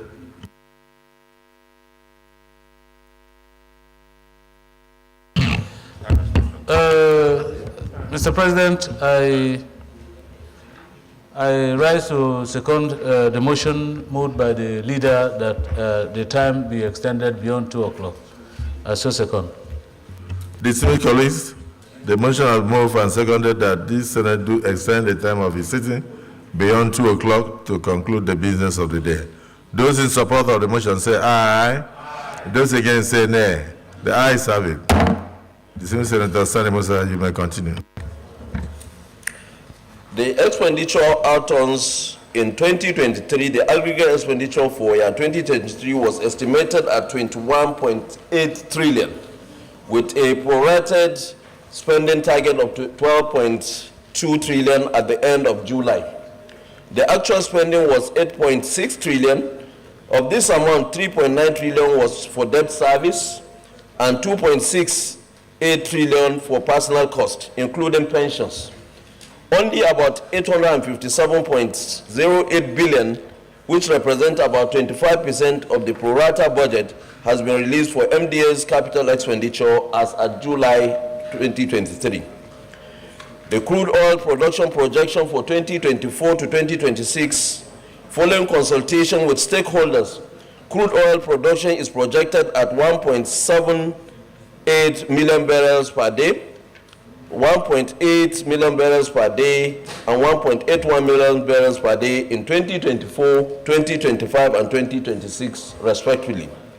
The crude oil price benchmark, after taking into consideration the Energy Information Administration, EIA, the World Bank forecast, the 2024 to 2026 MTEP crude oil price benchmark was projected at $73.96 in 2024, $73.76 in 2025, and $69.9 in 2026. However, achieving the 2024 to 2026 targets depends largely on external factors currently taking shape and beyond the control of the Nigerian economy. The non-oil revenue baseline assumptions, the estimates were taking into consideration significant growth of domestic economic activities as well as the effective implementation of the National Development Plan 2021 to 2025. Hence, the gross operating profits of firms for which CIT forecast was derived is assumed to average 9.3 trillion for 2024, 10.6 trillion for 2025, and 11.2 trillion for 2026, after adjusting the firms in the informal sector. VAT, value-added tax, is assumed to increase from an average of 35 trillion in 2024 to 40 trillion in 2025 and 45 trillion in 2026. The VAT projections over the medium term are based on holding the rate at 7.5%, while the electronic money transfer levy is projected based on volume of eligible online transfer transactions of 2.7 trillion in 2024, 3.1 trillion in 2025, and 3.8 trillion in 2026. The macroeconomic projection of the medium-term fiscal framework and the major key parameters, as well as other macroeconomic projections driving the proposed 2024 to 2026 medium-term macroeconomic, you will look at it at the report on page 29. The summary is given there. The revenue expenditure framework upon which the 2024 Federal Government of Nigeria budget will be predicated is as follows. 1. Daily crude oil production will be 1.78 million barrels per day. 2. Benchmark oil price will be USD 73.96 per barrel. Exchange rate will be $700 naira per dollar. Gross domestic product growth rate will be 3.76%. Inflation growth rate will be 21.40%. Federal Government of Nigeria retained revenue will be 16.9 trillion naira. Total federal government proposed expenditure will be 26 trillion naira. Physical deficit will be 9 trillion for GOEs. New borrowings will be 7.8 trillion naira, including foreign and domestic borrowing. Personnel costs for MDAs will be 4.49 trillion naira. Pension, gratuities, and retirees' benefits will be 1.2 trillion naira. Capital expenditure, excluding of transfers, will be 6.8 trillion naira. Statutory transfers will be 1.2 trillion naira. Debt service will be 8.2 trillion naira. Sinking fund will be 246.6 billion naira. Total federal government of Nigeria expenditure for the year 2024 will be 26 trillion naira. Total recurrent non-debt will be 10.2 trillion naira. Total intervention, that is the recurrent, will be 200 billion naira, and special intervention capital will be 7 billion. Now I will go to the findings and observations. After due consideration of the submissions by the MDAs, the Joint Committee observed as follows. The suggested benchmark oil price are USD 73.96, 73.76, and 69.9 per barrel for 2024, 2025, and 2026. You can find that in page 30 of the report. 2, the new administration has provided an enabling environment for an increased oil production volume from an average of 1.2 million barrels per day to about 1.6 million barrels in the previous 3 years to a projection of 1.78 million barrels per day in 2024, 1.8 million barrels per day in 2025, and 1.8 million barrels in 2026. 3, the GDP growth rate of 3.76, 4.22, and 4.78 is projected for 2024, 2025, and 2026 respectively, based on the new policy direction of the present administration. The forex market has been liberalized and the exchange rate has been unified. The suggested benchmark exchange rate naira to dollar for 2024, 2025, and 2026 was set for 700, 665, and 669. Correspondingly, however, the exchange rate pressures on the naira is due to lack of stable foreign reserve as a result of lack of export of locally produced goods. 5. That's why the difficulties associated with eliminating fuel subsidies. The Central Bank of Nigeria has taken steps to control the inflation rates and lessen pressure on the value of naira in the foreign exchange market. Resultantly, the CBN estimated inflation rate is projected to reduce from 27.33% in October 2023 to an average of 21.40% in 2024, 20.3% in 2025, and 18.6% in 2026. 6. Following the criteria in the overview of the framework for revenues and expenses, which form the basis of the 2024 Federal Government of Nigeria budget, FGM proposed spending of 26 trillion, of which 16.9 trillion was retained. New borrowing of 7.8 trillion, including borrowing from foreign and domestic, debt service to revenue ratio of 49%, pension gratuities and retiree benefits of 1.2 trillion, and a fiscal deficit of 9 trillion, including the GOEs.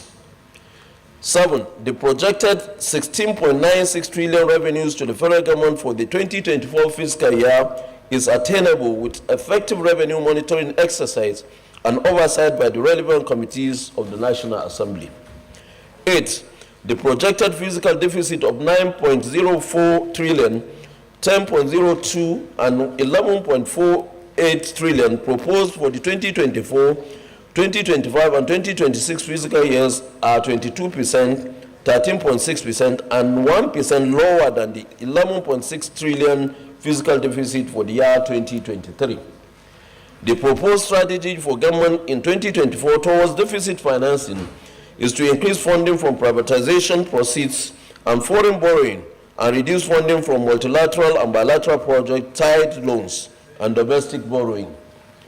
9. The federal government's commitment to progressively restructure the debt portfolio towards achieving a balanced domestic to external debt ratio is evident in the 2024 to 2026 MTEF and FSP.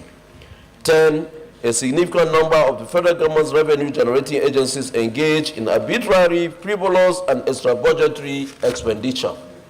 11, most of the revenue agencies violate the Fiscal Responsibility Act of 2007 due to lack of punitive provisions in the Act. Most agencies are not complying with financial reporting standards.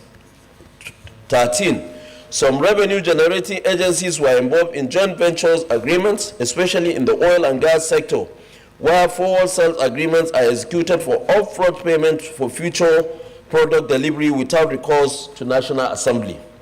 This trend was also observed in other sectors, notably in the power sector, where purchase agreements were entered into by MBET and NDPHC, committing federal government to a whopping $40 million monthly take or pay agreement, even when the agencies are fully aware that the country has limitations in meeting up with the obligations of the agreement.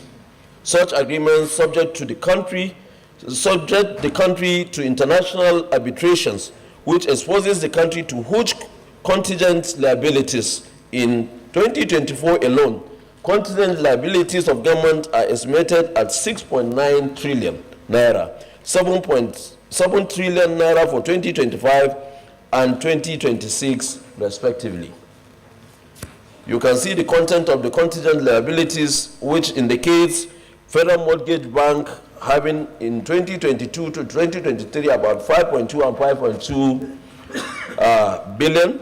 FCDA, Katampe Infrastructure, Nigerian Ports Authority, Nigerian Export and Import Banks, Nigerian Mortgage Refinance Company, and so on, which you can see on the table in page 32, are all contingent liabilities created by such agreements.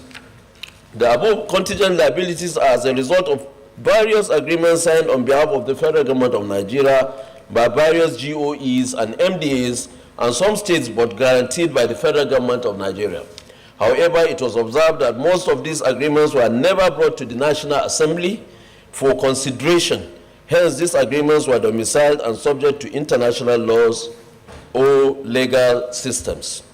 15, that many agencies, particularly those in charge of collecting stamp duties, do not use information and communication technology, ICT, effectively for revenue collection. 16, the subsidiaries of NIPOST Properties Limited and NIPOST Transport and Logistics Limited were created out of NIPOST with individuals as shareholders without any share allotted to NIPOST as an entity. 17, the sum of 10 billion naira was released from Ministry of Finance for the restructuring and recapitalization in 2022 of NIPOST without corresponding results. 18, that despite the deficit budget, the proposed tax waivers to be granted in 2024 is 2.7 trillion. 2025 is 3.2 trillion naira, and 2026 is 3.8 trillion naira. This constitutes 30% of the total fiscal deficit for 2024, 31% for 2025, and 32% for 2026. Recommendations. In the light of the above findings, the committee makes the following recommendations. 1, the benchmark oil price of USD 73.96, $73.76, and $69.9 per barrel be approved for 2024, 2025, and 2026 respectively. That the daily crude oil production of 1.78 million barrels per day, 1.8 million barrels per day, and 1.81 million barrels per day for 2024, 2025, and 2026 respectively be approved, subject to NNPC confirmation of actual and verifiable deliveries. 3, the exchange rate of 700 naira, 665.61 naira, and 669.79 naira to $1 proposed by the executive for the periods of 2024 to 2026 be considered for approval, with federal government vigorous drive to enhance local production, both oil and non-oil, for increased foreign reserve growth. 4, that all items locally produced should be outrightly banned from importation and customs tariffs amended accordingly. 5, that CBN should ensure that banks have access to forex in order to provide funds to importers and other users to prevent patronage of the parallel market. 6, that in light of the federal government's response of physical measures to stimulate the economy by significant investment in infrastructure, SMEs, and the agricultural sector, the GDP growth rate of 3.76%, 4.2%, and 4.78% during the years of 2024, 2025, and 2026 be approved. 7, the inflation rate of 21.4% in 2024, 20.30% in 2025, and 18.60% in 2026 be approved. 8, that the federal government's target setting approach and its determination to enhance the major revenue generating agencies' collection efficiency will support the fiscal deficit estimate of 9 trillion naira, including the GOEs, is noted and is hereby approved or recommended for approval. 9, that the federal government should continue to enforce the implementation of the performance management framework for GOEs by ensuring that they operate in a more fiscally responsible manner while reviewing their operational efficiencies and declared costs to income ratios. 10, that the 7.8 trillion naira in new borrowings, both domestic and foreign, be supported as well, given the country's current effective debt management strategy, which has moderated borrowing costs and decreased the amount of short-term debt in the portfolio and the financing risk.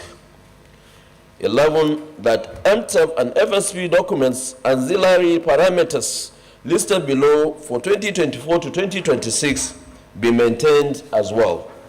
1, federal government recommended spending of 26 trillion with 16.9 trillion in retained revenue. 2, a 9 trillion budget deficit including GOEs.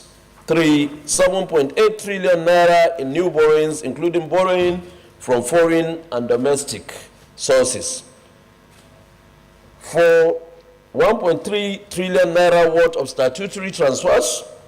5, an estimated 8.2 trillion naira in debt service.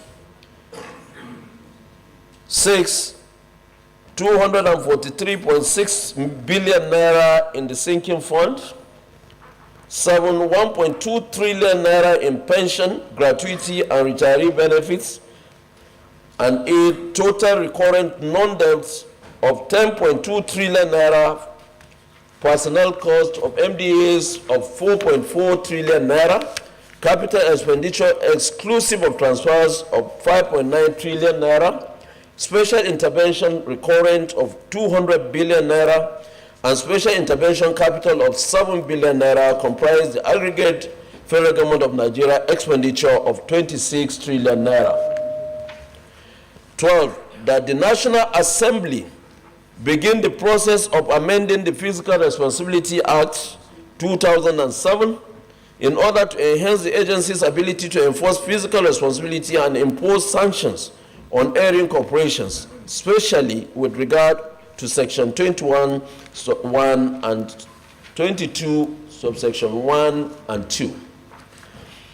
13, the National Assembly standing committees take prompt action to review the laws governing the activities of all revenue-generating agencies under their purview in order to identify specific sections or clauses that need to be amended in order to plug waste and increase the government's capacity to generate revenue.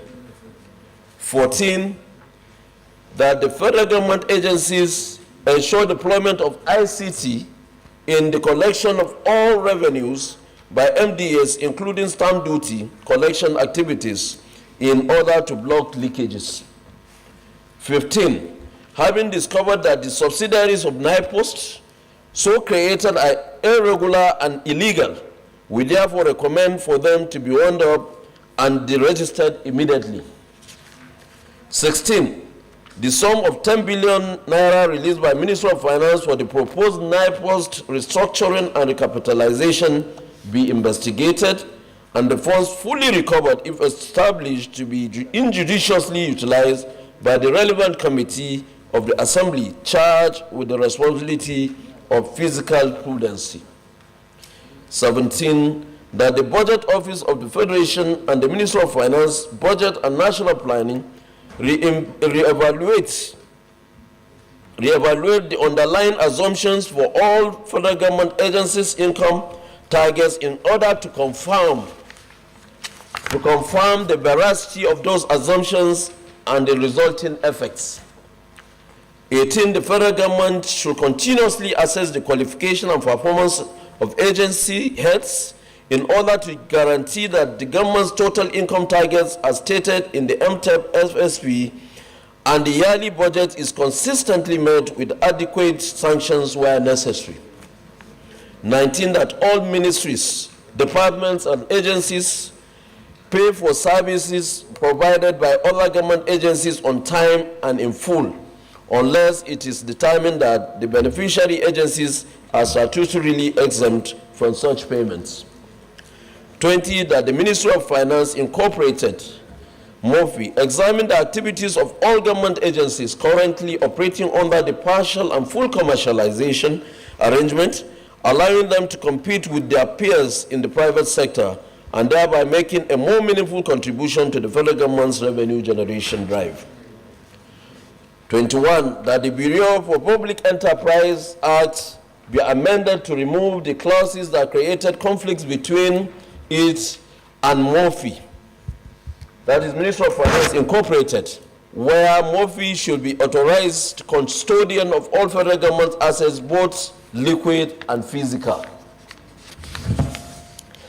22. That the Nigerian National Petroleum Corporation Limited should work towards reducing its production and operational costs, thereby increasing available government revenue. That 23. All tax waivers not directly linked to non-governmental, non-profit organizations should not be granted. All tax waivers from 2015 to date should be investigated by the relevant committee of the Senate. In conclusion, Mr. President, distinguished colleagues, we wish to sincerely thank you for the opportunity given to us to execute this all-important national assignment. We do hope that the approval of the recommendations will galvanize the economic fortunes of our dear country. I so submit, Mr. President.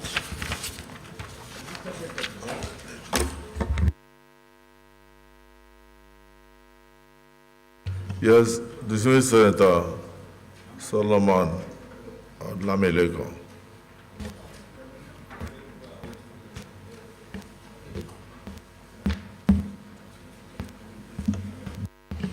Thank you, Mr. President.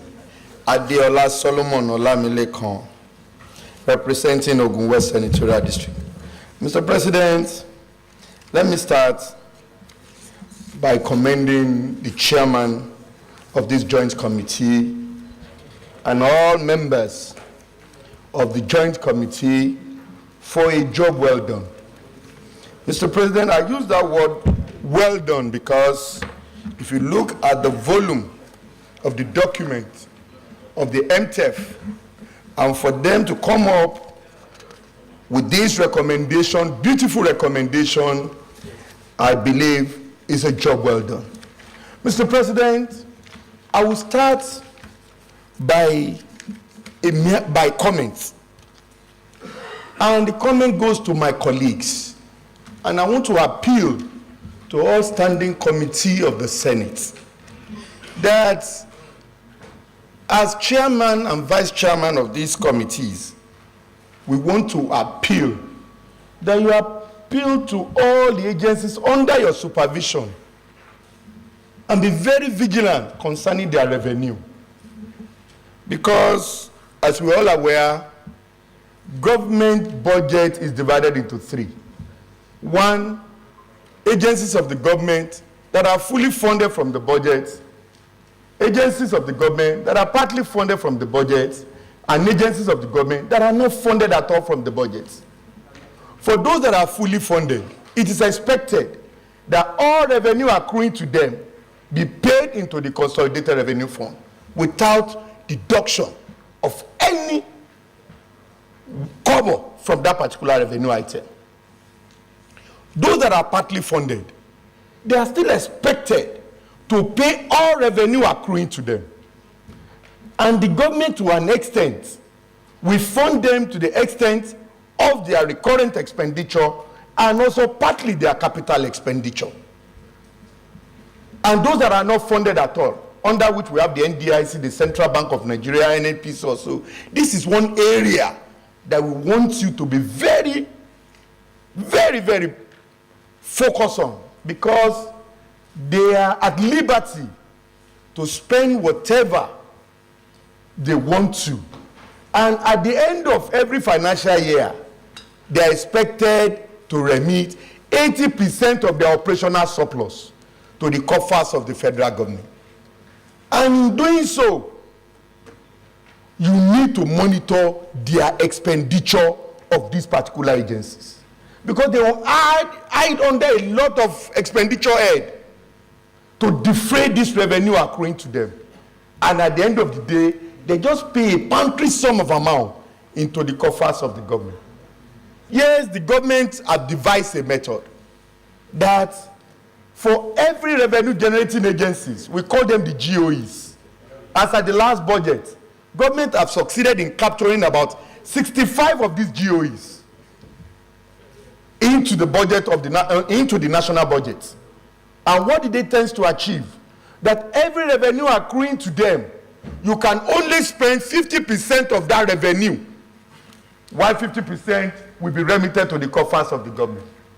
But the so-called 50% that they've been allowed to, we still strongly believe that we can reduce it further, that they can only have access to between 30 and 40%, because they are devising so many ways.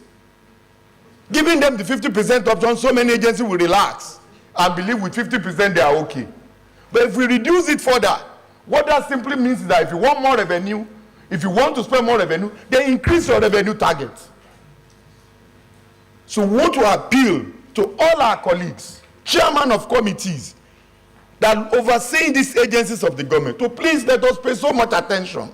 Whenever they appear before you, it's what is the status of your revenue we want to see, and how much are you allowed by law to spend out of this money. For agencies that are exceeding or not following the law, they can be brought before the National Assembly to come and explain why they have to take more than what is expected of them in every financial year. Mr. President, distinguished colleague, another area I want us to please, as the chairman has said, in the area of waivers. In 2024 alone, they have provided for 2.7 trillion waivers. Who are the beneficiary of these waivers? What did they tend to achieve? Are they adding value to the economy? And why are they granted these waivers? And this is one area I believe is of interest and utmost importance to us as a Senate, if the economic agenda of this current administration must be met. Lastly, Mr. President, the issue of tax credits is another very important area I want us to please pay more attention. Currently, we are operating under the Executive Order 007 to grant tax credits to some companies who believe that they are also doing some intervention projects on behalf of the federal government. How do they arrive at the contract value? Who are the beneficiary of these particular projects they are doing? And how do we come about the actual type? What that simply means is that tax ordinarily that's supposed to be paid to the government, they are taken by these agencies claiming that they are either doing road constructions or doing a lot of projects on behalf of the government that is maybe as a result of the executive fiat, which is under 007, which I believe we should still revisit. Because it is expected that any tax credit to be granted, we must match it with what is the nature of the project. How do you arrive at the figure that we are going to grant you tax credit on every financial year? Mr. President, very distinguished colleague, also this year it is established that we are borrowing 9.04 trillion naira. And that there is a sharp departure from what we had in 2023, 11.02. But sir, either it's going down or going up, we still believe that we should still work harder to ensure that we show up our revenue so that our amount borrowed can be reduced drastically. Don't forget, we have succeeded in rate reunification, we have removed subsidy, and the Minister of Finance is talking. He said there is sharp increase in the revenue coming into the coffers of the government as a removal of subsidy.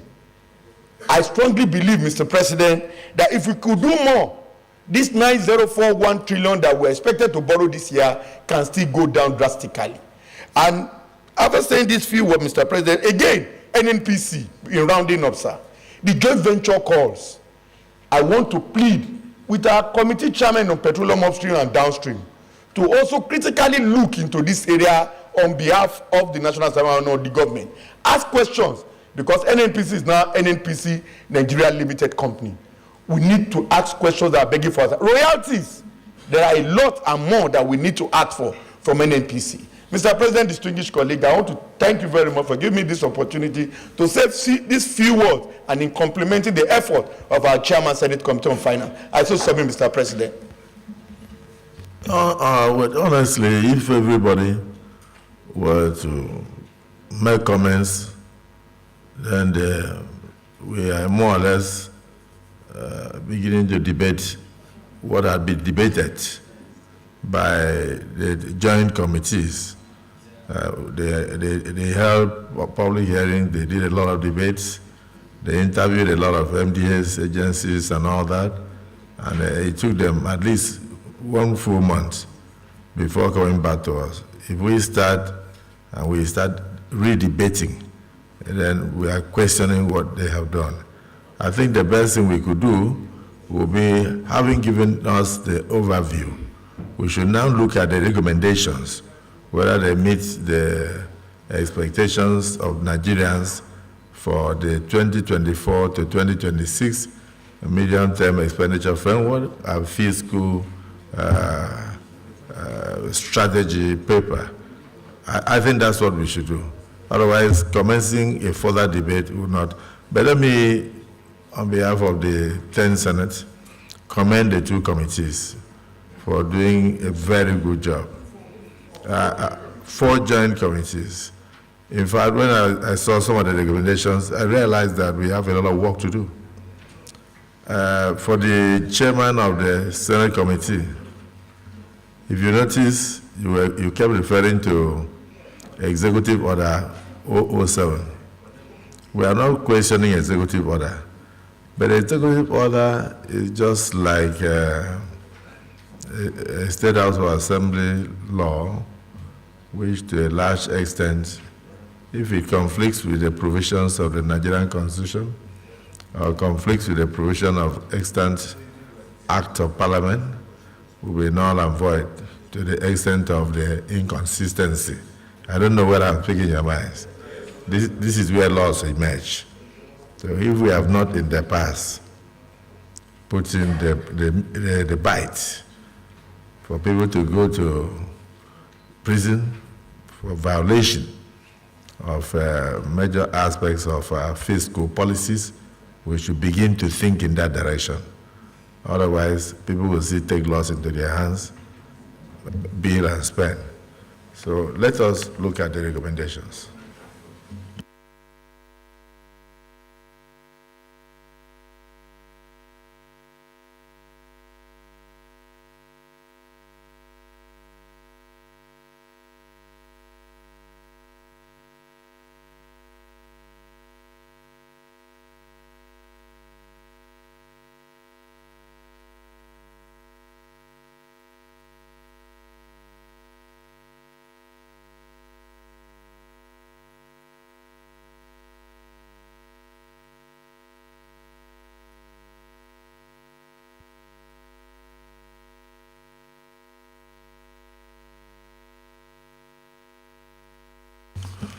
Recommendation 1.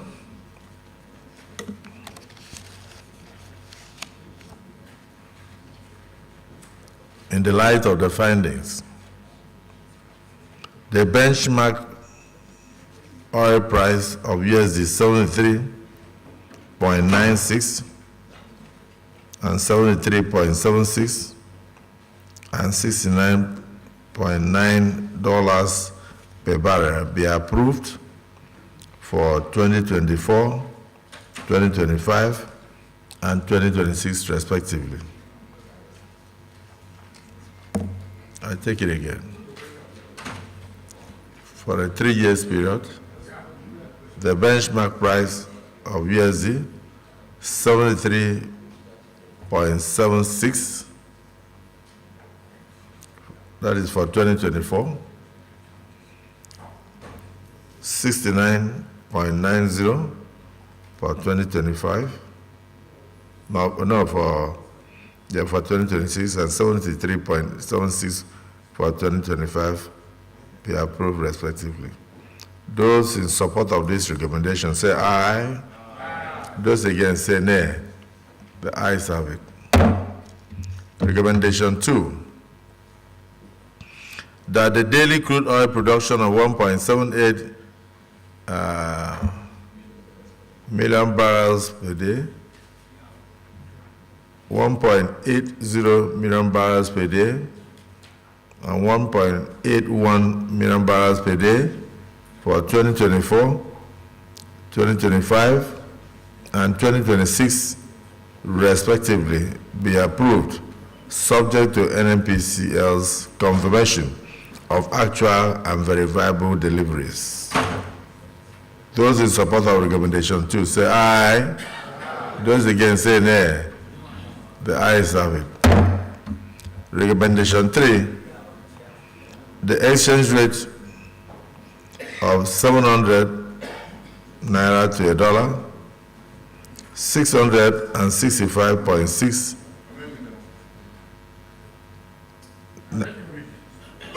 Let me just conclude the reading. Then you are 665.61 naira to a dollar, 669.79 naira to a dollar, proposed by the executive for the periods 2024 to 2026 respectively, be considered for approval with federal government vigorous drive to enhance local production, both oil and non-oil, for increased foreign reserve growth. Yes, amendment.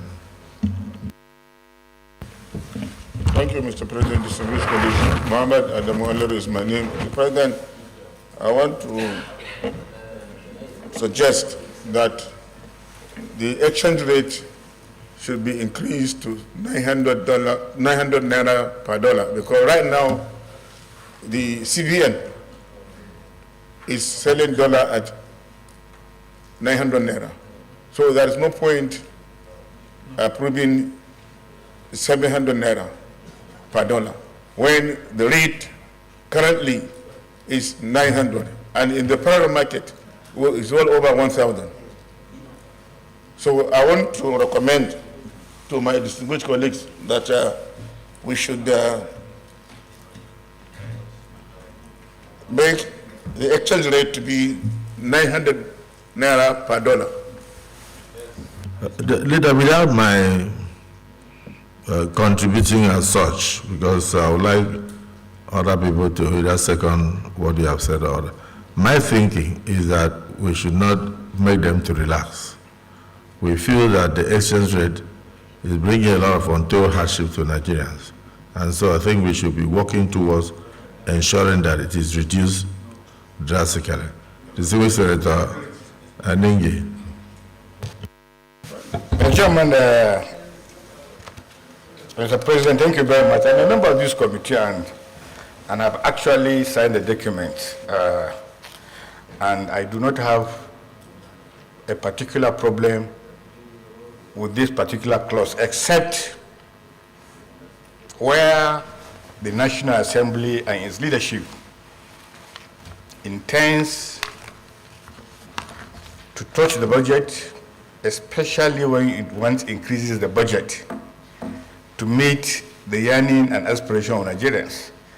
This particular clause comes to play because the exchange rate actually signifies the intention of the $26 trillion naira that the executive seeks to achieve. My problem with the passage of this particular clause as a member of the National Assembly is where the National Assembly intends to increase, this particular clause becomes readily available, sufficient to deal with it, the benchmark. So if we pass this one as it is now, the chairman of two appropriation committees and my chairman, they are there, but let's not be in a haste to look at these figures, because even while the executive brought these particular proposals, they do not, in my opinion, brought any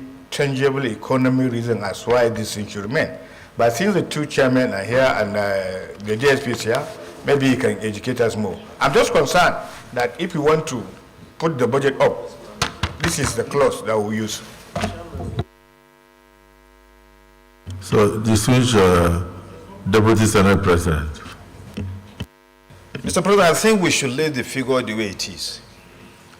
The value of the naira, to speak, is, informed by what speculators are doing in the market. And we can understand that the president or the executive government is doing very much in order to stabilize the naira. And it's purely, what the figure that is depicted there is purely based on intention of the government. The entire budgetary process is based on proposal, expectations, and the government is determined to bring naira under control, to stabilize the naira. The president was recently in Saudi Arabia. We have the discussion he's making to bring in foreign direct investment to the country to stabilize the naira. So let's not touch it the way it is. It is the intention of the government, and I'm sure, by the grace of God, it's achievable. Before we go the first stanza of next year, it might even go lower than the figure is in there. It might go to about 600 naira, to $1. It's very possible. So let's leave it the way it is. Let's hear from the Chairman of Finance. Thank you, Mr. President. I'm Mohammed Sani Musa, representing Niger East. What predicated us to living as it is because in 2023, the production was between 1.2, production of crude was 1.2 million barrels per day. But when the present administration came in, with the measures they have taken, production have shot up to about 1.7 million barrels per day. And looking at the OPEC also projected production for the period we are going into, I think in order to save the naira, we shouldn't play around by saying we are going to take naira value, dollar value more. Instead, what we should be working at, because we'll be getting more inflow from the south, we should be able to stabilize the naira, and our foreign reserve earning will increase. So when the foreign reserve earning is increasing, the dollar value domestically is supposed to be going down. So we shouldn't predicate our budget projections with higher value for the dollar. The reality is the production. The reality is we cannot even be realistic here. It's very fluid because there are a lot of factors that affect oil production. Sometimes leakages, sometimes which they call oil sheen, sometimes vandalization, sometimes intentional theft, and these things are things that the government currently is working on. These are things that the government is very determined to stamp out. So the government has an idea of what it will do to shore up production, and it is already doing so. We need the cooperation of all the citizens to do so. And then we also need the cooperation of the security agencies. We even the cooperation of the National Assembly for proper monitoring and oversight of the. So it's key. Every hand must be on deck to see that we increase oil production, and then by implication increase the income through the earnings in dollars. And if we have the dollars coming in more, it means that they will be available, because what drives the price is supply. And so if the supply of the dollar increases, it automatically means that the Naira will be strengthened. And that is what we are looking for. We want the Naira to be strengthened.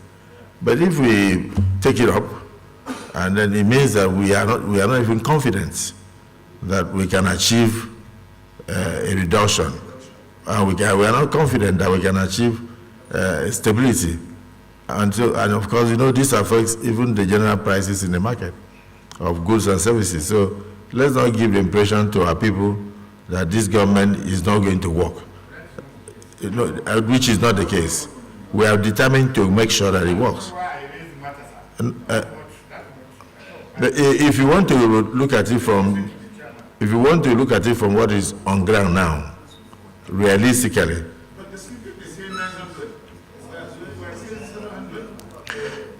Chairman, the concern is, why is the CBN itself capping it at 900 when we are here trying to help them to reduce it to 600 or 700? So, Chairman of appropriation, should we base our budget estimates on a false? Yes. Thank you very much, Mr. President. I want to say that I can quite understand where Senator Alero is also coming from. He's looking at it from the layman point of view that,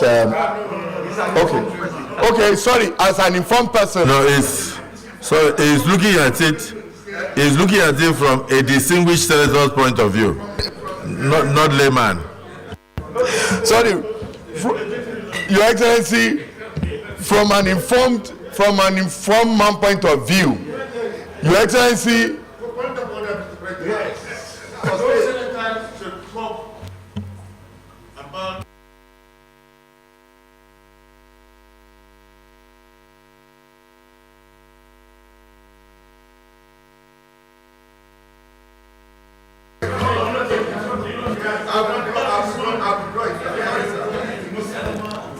Senator Adiola Olamego, I have noted that you have withdrawn your earlier statement. Senator Alero, that withdrawal is more or less an apology. So your point of order is sustained. Yes. Once again, to my brother, Senator Alero, I'm very sorry. Sir, having said that, I want to appeal to our colleagues. Why 700? You see, prior to now, sir, before coming up with these estimated figures, one of the major issues this administration immediately coming into power intend to attend is the unification of our rates. That is between the capital market and the parallel market. Sir, before agreeing to this figure, all parties, including the Central Bank of Nigeria, sit together to push this benchmark at 700. And part of what was offered as reasons is that if this rate exceed beyond 700 to 900, effectively what we are doing is that the removal of so-called subsidy we are saying we are removed. We will continue to pay this subsidy indirectly And it is on that premise that we agreed that, okay, and if you vividly recollect, that a point, this was raised even with the president, that it's like the benchmark we are using does not reflect the current realities on ground. And the central bank governor says that is the best that we can use for now. That as things tends to improve, don't forget that they are trying to bring in some foreign direct investment, totaling about $60 million, to bring down the price of the dollars. Because these prices were... It means 60 billion or 60 million? It's about $60 billion direct investment into the country. It's to bring down the price of these dollars. If we continue to work on what is available now, because this that we are seeing is temporary. At a point, the dollar got at the parallel market was at $1,300, and at a point it came down back to about $900. That shows the government is doing something. I don't want us to be preemptive. I agree with you that the price as it's currently where is not too good for us, and the Senate President have said it.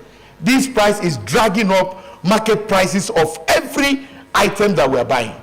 So the only thing we can show to the entire world that we are determined and resolute to bring down the prices of this dollar is to sustain it at a level in which all of us will be hopeful that something is going to happen. Because if we take it to 900 and work with 900, that means what we are doing is that if at a point it's going to 2,000, 1,000, there will be nothing to offer. So I want to plead to our colleague that let's stay at this benchmark and let's work hard to ensure that it goes even lower at the end of the day. Let me point this out. The reality is that no matter how we argue, we have different opinions. But let's just get the majority view. Those who are in support of the proposal on recommendation 2, recommendation 3, that the benchmark remains 700, 665, 669, as proposed by the joint committee, say aye. Aye. Those against say nay. The ayes have it. Then why were we arguing? Recommendation 4, that all items locally produced should be outrightly banned from importation and custom tariffs amended accordingly. This recommendation 4, why don't you add a clause that all items locally manufactured and which are sufficient? We have a population of over 200 million. So if you manufacture local items for 5 million people, what happens to the other people if you ban everything in totality?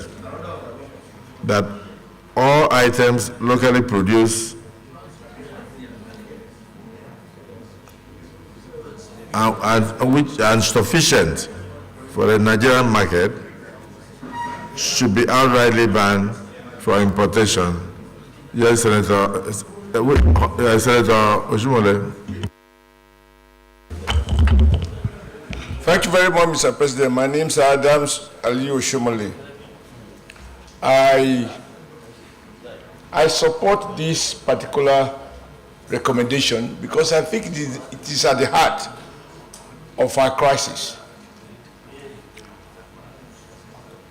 Around the world, including those who preach free market, like the US, the UK, and so on and so forth, there are things they produce at home, even if they are not economically competitive, as a matter of deliberate policy, they prohibit their importation.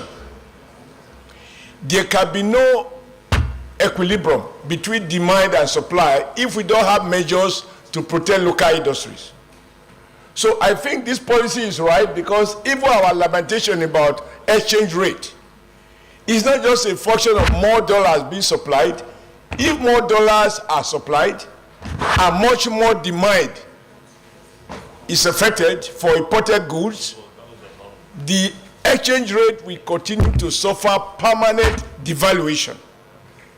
Therefore, sir, I think we should support this idea.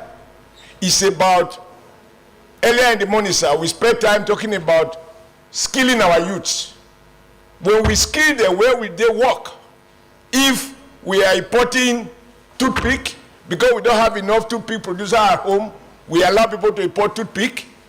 We are importing all sorts of things that this country don't need. We have basically become a dumping ground for all sorts of things. So, Mr. President, I believe until we challenge ourselves, just in the manner that you said before, that we can challenge ourselves to do everything to stabilize the naira, not just by supply, but also reducing unnecessary demand that we can produce at home. So, sir, I support this recommendation 4 without any, because once you say sufficiently, that loophole will be exploited for people to say we are not producing toothpick enough locally, therefore you can import toothpick. We are not producing milk enough locally, therefore you can import the balance. Who will determine the balance? So, sir, we should leave it as it is. It is elegant. It is also bold to say that we want to sustain the policy of producing what we need,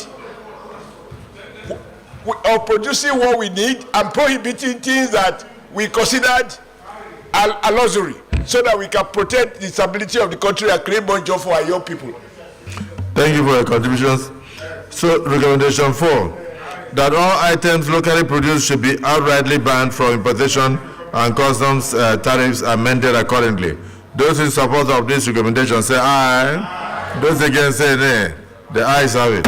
Recommendation 5, that the Central Bank of Nigeria should ensure that banks have access to foreign exchange in order to provide funds to importers and other users to prevent patronage of the parallel market. Those in support of recommendation 5 say aye. Those against say nay. The ayes have it. Recommendation 6, that in the light of the federal government's response to fiscal measures in order to stimulate the economy by significant investment in infrastructure, SMEs, and the agricultural sector, the GDP growth rates of 3.76%, 4.22%, and 4.78% during the years 2024, 2025, and 2026 be approved. Those in support of the recommendation 6 say aye. Those against say nay. The ayes have it. Recommendation 7, that the inflation rate of 21.4% in 2024, 20.3% in 2025, and 18.6% in 2026 be approved. Those in support of recommendation 7 say aye. Those against say nay. The ayes have it. Recommendation 8, that the federal government target setting approach and its determination to enhance the major revenue generating agencies collections. I'll read that again. That the federal government's target setting approach and its determination to enhance the major revenue generating agencies collection efficiency will support. The chairman, read that one for us.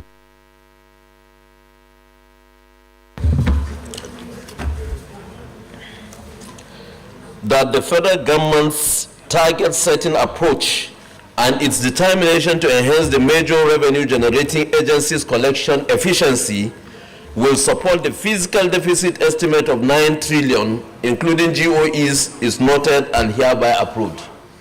That is the efficiency of the MDAs. Okay. But the federal government's target setting approach and its determination to enhance the major revenue generating agencies collection efficiency will support the fiscal deficit estimate of 9 trillion, including GOEs, is noted and recommended for approval. Those in support of recommendation 8 as amended say aye. Those against say nay. The ayes have it. Recommendation 9, that the federal government should continue to enforce the implementation of the performance management framework for GOEs by ensuring that they operate in a more fiscally responsible manner while reviewing their operational efficiencies and declared cost to income ratios. Those in support of recommendation 9 say aye. Those against say nay. The ayes have it. Recommendation 10, that the 7.8 trillion in new borrowings, both domestic and foreign, be supported as well, given the country's current effective debt management strategy, which has moderated borrowing costs and decreased the amount of short-term debt in the portfolio and refinancing risk. Those in support of recommendation 10 say aye. Those against say nay. The ayes have it. Recommendation 11, that the MTF FSP documents and salary parameters listed below for 2024 to 2026 be maintained as well. Those in support of recommendation 11 say aye. Those against say nay.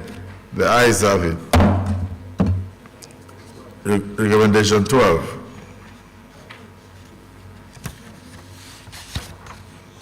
that the National Assembly begins the process of amending the Fiscal Responsibility Act, FRA 2007, in order to enhance the agency's ability to enforce fiscal responsibility and impose sanctions on erring corporations, specifically with regards to sections 21.1 and 22.1 and 2.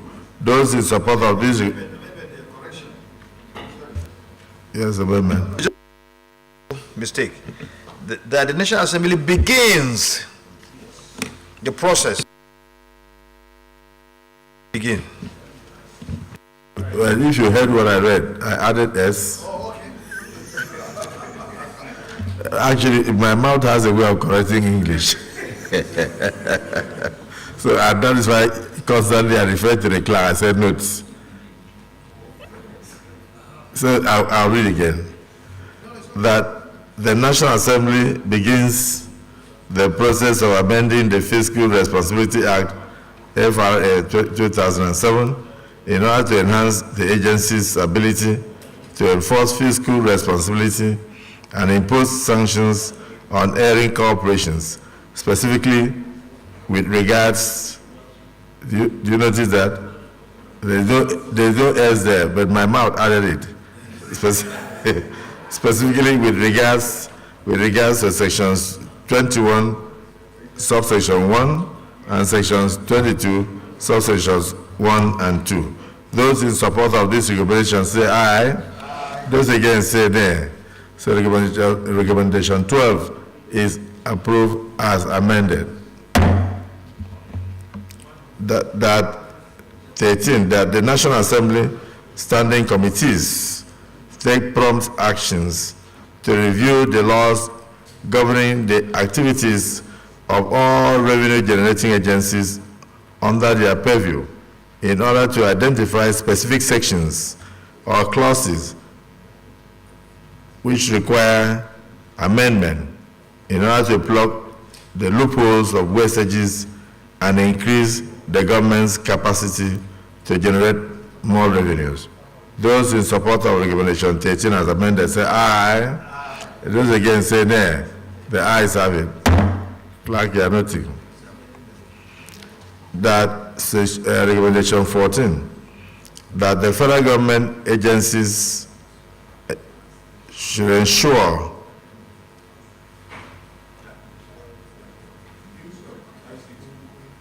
but look at it again. So I see as we move along, the Senate President's mouth is amending some sections.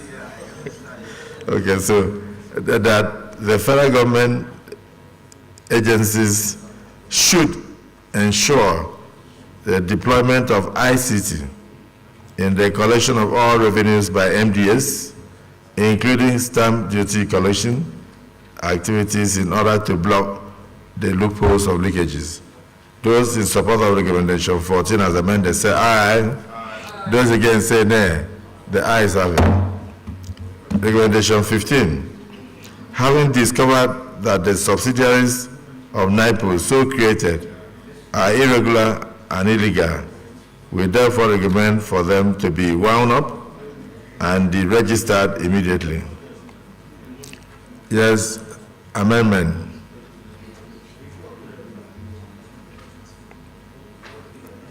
Okay. Senator Ningi, look at recommendation 15. Having discovered that the subsidiaries of NIPOS so created are irregular and illegal, we therefore recommend for them to be wound up and deregistered immediately. I thought we should have... May have informed that decision before we make a hasty decision. I so submit, sir.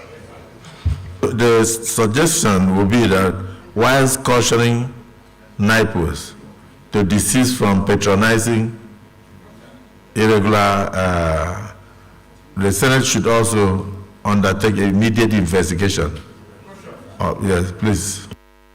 President Kosha, the young man senator has actually speak my mind where that affects lawmaking body of this country. Even these subsidiaries, like I said, I'm a member of COJOIN. Who are they? Who are they? Have they been named?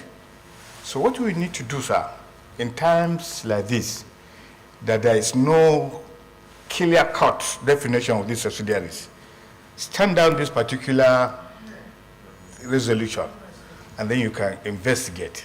Stand it down, because it may be fatal to what we are trying to achieve. NIPOS came. NIPOS as a body came, and questions were raised as to why are these people operating. NIPOS said they don't know about them, but they may be rivals to NIPOS, and somewhere, somehow, they are also using government offices occupied by NIPOS and some other states. So what I think we should do, like let's drop it. It doesn't change our MTEP by anything. Drop it and then investigate, sir. Senator Jeremy. Thank you, Mr. President. NIPOS is an act of parliament. Calling these people subsidiaries of NIPOS and is not captured in the act establishing NIPOS is already out of place. So we should not refer to them as subsidiaries of NIPOS. Exactly. And stepping down this motion or this recommendation is like putting a hold on the MTEF.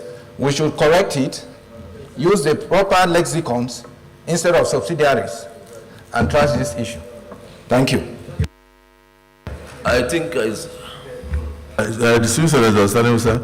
may wish to recast it in a way that will talk about NIPOS and affiliates. Senator, is this a senator? Maybe you may wish to recast it in a way that talks about capturing what comes from NIPOS and its affiliates, whilst the Senate will in future investigate the so-called subsidiaries, which are neither registered nor recognized by act of parliament. So, did you get what I said? We should capture what comes out of NIPOS and its affiliates, whilst the Senate will in due course do the needful of trying to find out who owns what and why they should be in government offices. And Senator Mrs. Oduaga. Thank you, Senate President. I'd like to support Senator Ekpenyong in the fact that we should actually not be quite hastened in passing this recommendation, because it would be good we actually spend some time to investigate. Maybe there are some innovative measures that were developed by NIPOS in order to invest the 10 billion funds that was given to them. If I just did a brief research into the UK Post, and I see that the UK Post actually provides mail, financial, and government services to the people of UK. If I say this, I know that Western Union, if I want to cash money outside Nigeria or in the UK, I usually go to the post offices, and that's where Western Union is domiciled. And maybe we should take some time, slow down, invite NIPOS And maybe if they do have some subsidiaries, even though that is not considered right now in the bill, but we should spend some time to listen to them and find out maybe they have actually diverted exactly in some innovations that would bring about more money and to speed up services that would improve the lives of Nigerians daily. Maybe we should hear them out. Maybe the activities now are actually more advanced than what is being contained in the act or the bill as it is. Okay, so Distinguished Senator Sani Musa, let's end it by listening to your recommendation.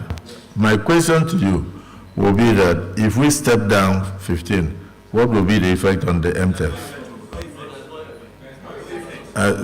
But let's hear from you. What I wanted to just clarify is that NIPOST, yes, they have some other units, like the speed mill, which it's just part of an organ they created to enhance their efficiency. But speed what? FIDEX. But these two entities, initially maybe the then management of NIPOST registered them, but when they registered them, they still maintain the control of those entities and is being operated as a private entity, not a subsidiary of NIPOST. So what we need, I think what Jariwe said, the distinguished Senator Jariwe said, makes a lot of sense. If we are going to go further to investigate, when we remove it from here, it will not give us that. Okay, maybe he has more experience. Mr. President, there is an infraction here being alleged. Now it's the duty of this chamber, of this of the Senate, to now institute investigation, full investigation, to find out who are the culprits, and then they'll be dealt according to the law. This is too small. I mean, there must be investigation. We should step it down and it's a proper investigation. The concerned committee should investigate and report to the Senate.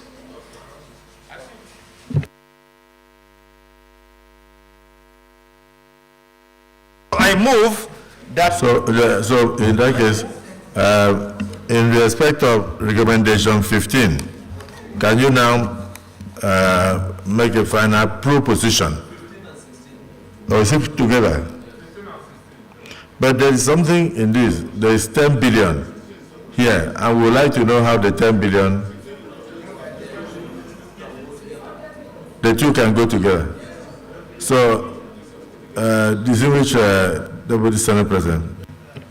That this Senate should instruct the relevant committee to investigate the issue so stated in those two recommendations and then report back to the Senate within 2 weeks. Do we allow that the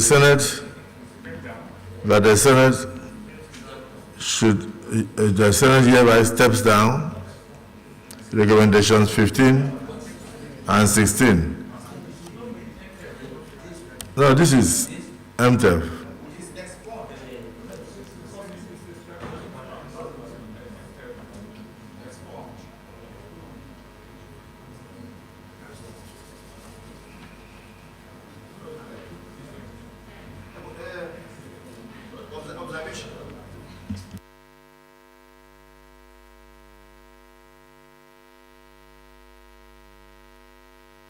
The chairman just told me that the House of Reps passed this same version.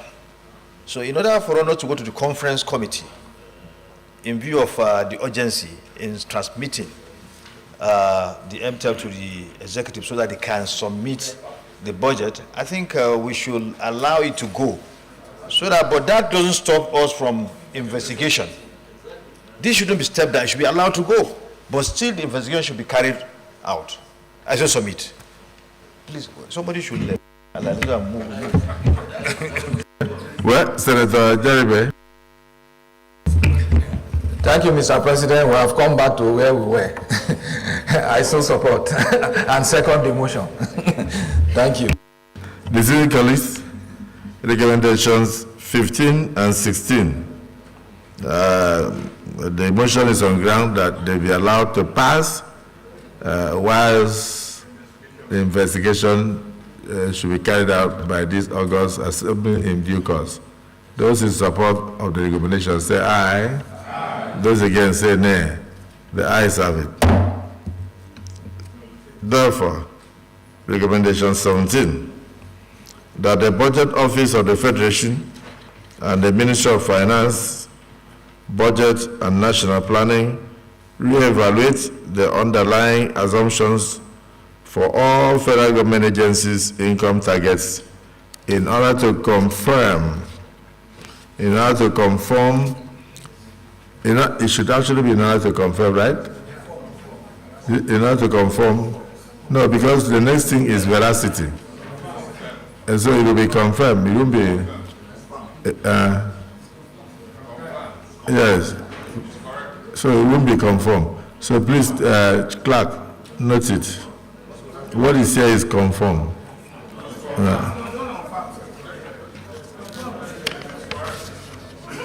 Clerk, come and read this.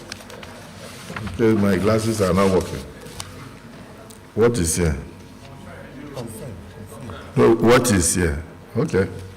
So, in order to confirm the veracity, right? Let me read it again.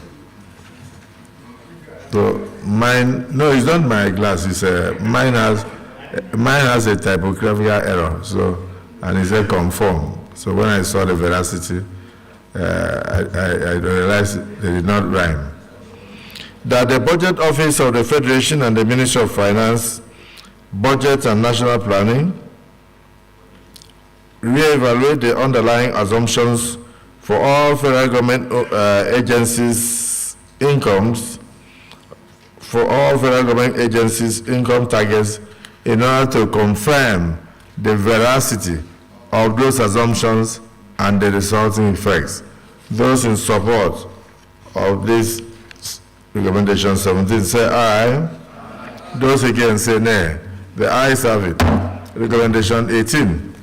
The federal government should continuously assess the qualifications and performances of agency heads in order to guarantee that the government's total income target as stated in the MTF FSP and the yearly budgets are constantly met with adequate sanctions where necessary.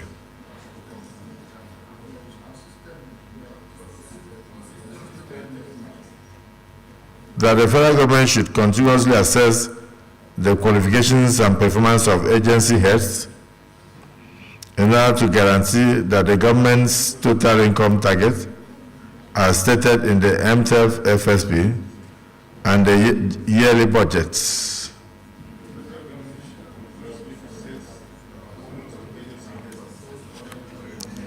That the federal government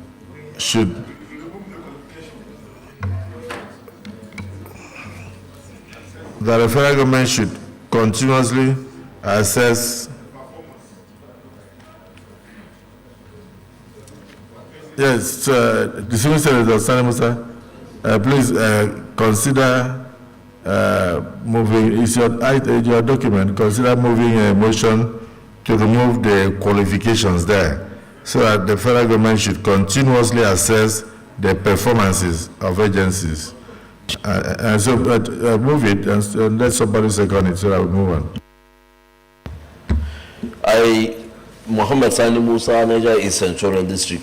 I move for the amendment of recommendation 18 to read that the federal government should continuously assess the performances of agencies in order to guarantee that the government's total income targets as stated in the MTF FSP and the yearly budget are consistently met with adequate sanction where necessary, not to where. Clark, you got that? Senator Sadiq Umar. Thank you, Mr. President, my distinguished colleagues. I am Sadiq Suleiman Umar. I represent Kwara North. I stand to second that recommendation 8 be adjusted as recommended by the chairman of finance. 18, yes. Thank you. I so move. The distinguished colleagues, recommendation 18 has been amended and seconded. Those in support of the amendment say aye. Aye. And those against say nay. The ayes have it.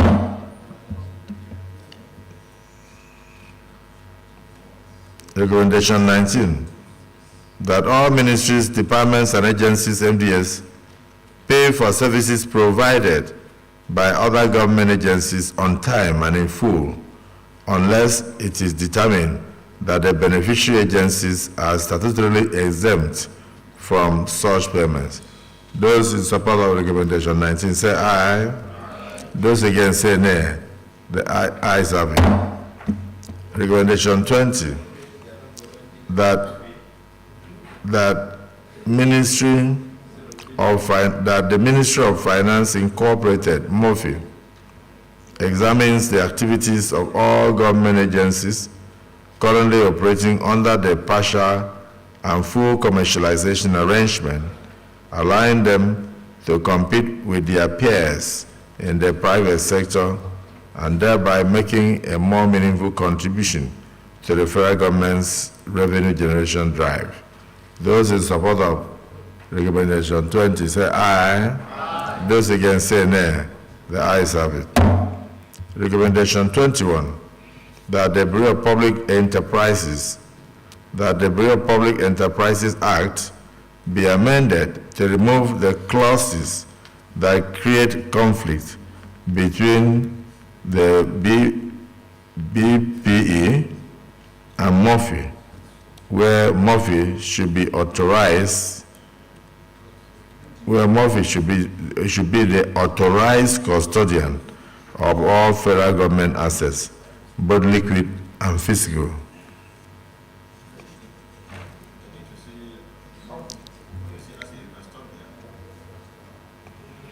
Okay, so recommendation 21, that the Bureau of Public Enterprises Act be amended to remove the clauses that create conflict between it and MOFI, where MOFI should be the authorized custodian of all federal government assets. Full stop. Yes, so move that we amend it so. I move that the recommendation stop at federal government assets, removing both liquid and fiscal. I so move. Senator Izunaso. My name is Senator Osita Izunaso. I support the amendment as moved by the Deputy Senate President. I so support. Distinguished colleagues, recommendation 21 has been amended to read that the Bureau of Public Enterprises Act be amended to remove the clauses that create conflict between it and MOFI, where MOFI should be the authorized custodian of all federal government assets. Full stop. Those in support of this amendment say aye. Aye. Those against say nay. The ayes have it. So the words both liquid and physical are hereby deleted. Recommendation 22, that the Nigerian National Petroleum Corporation Limited, NNPCL, should work towards reducing its production and operational costs, thereby increasing available government revenue.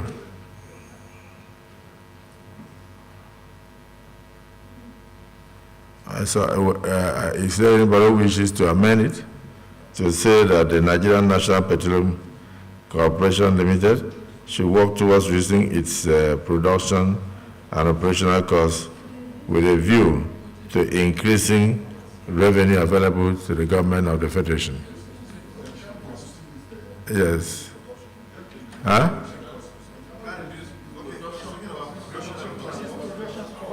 production costs. Yes, distinguished senator. It's something.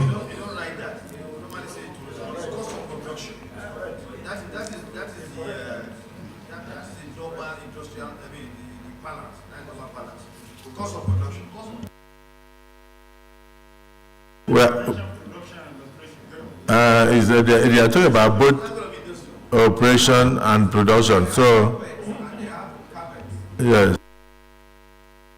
The distinguished senator Jeremy, amend it as you propose the amendment and let the Deputy Senate President second it for you.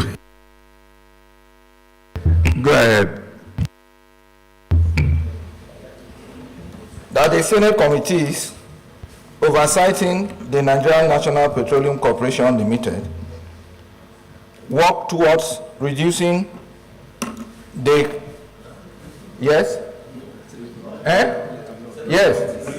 Yes, now. We will saddle them with the responsibility of appropriating and reprobating.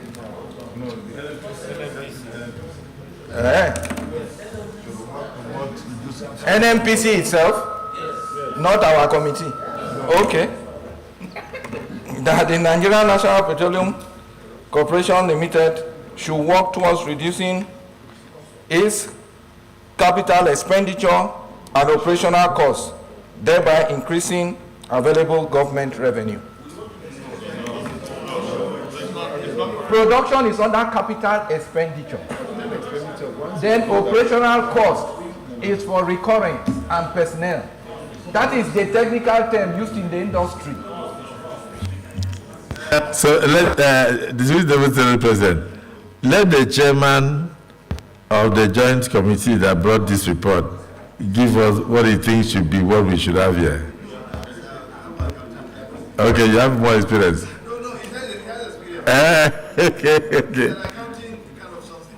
Okay. Okay. Sorry, you want to yield the floor to him or you want? Okay. You will be able to phrase it better. What we found out is that our cost of production is the highest in the world. For per barrel of production is the highest. So we want to make it clearly, even the layman will understand that production cost or cost of production by NNPC is too high and they should do something to reduce it. So, but DSP can put it in a more professional and experienced way.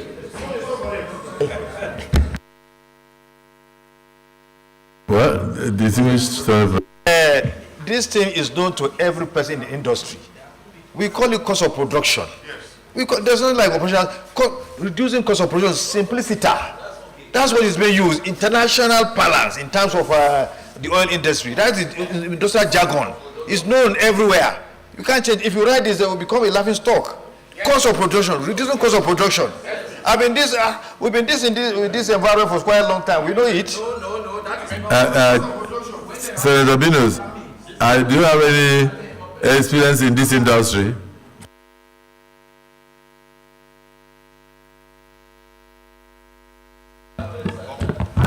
Mr. President, a little. No. What distinguished Senator Jarigbe is proposing, that we use CAPEX, if we do, we'll be sending a wrong signal that we want to curtail our production, because the oil industry, what determines productivity and production is capital expenditure. So the suggestion of DSP is the correct one. Thank you. It's a function of semantics.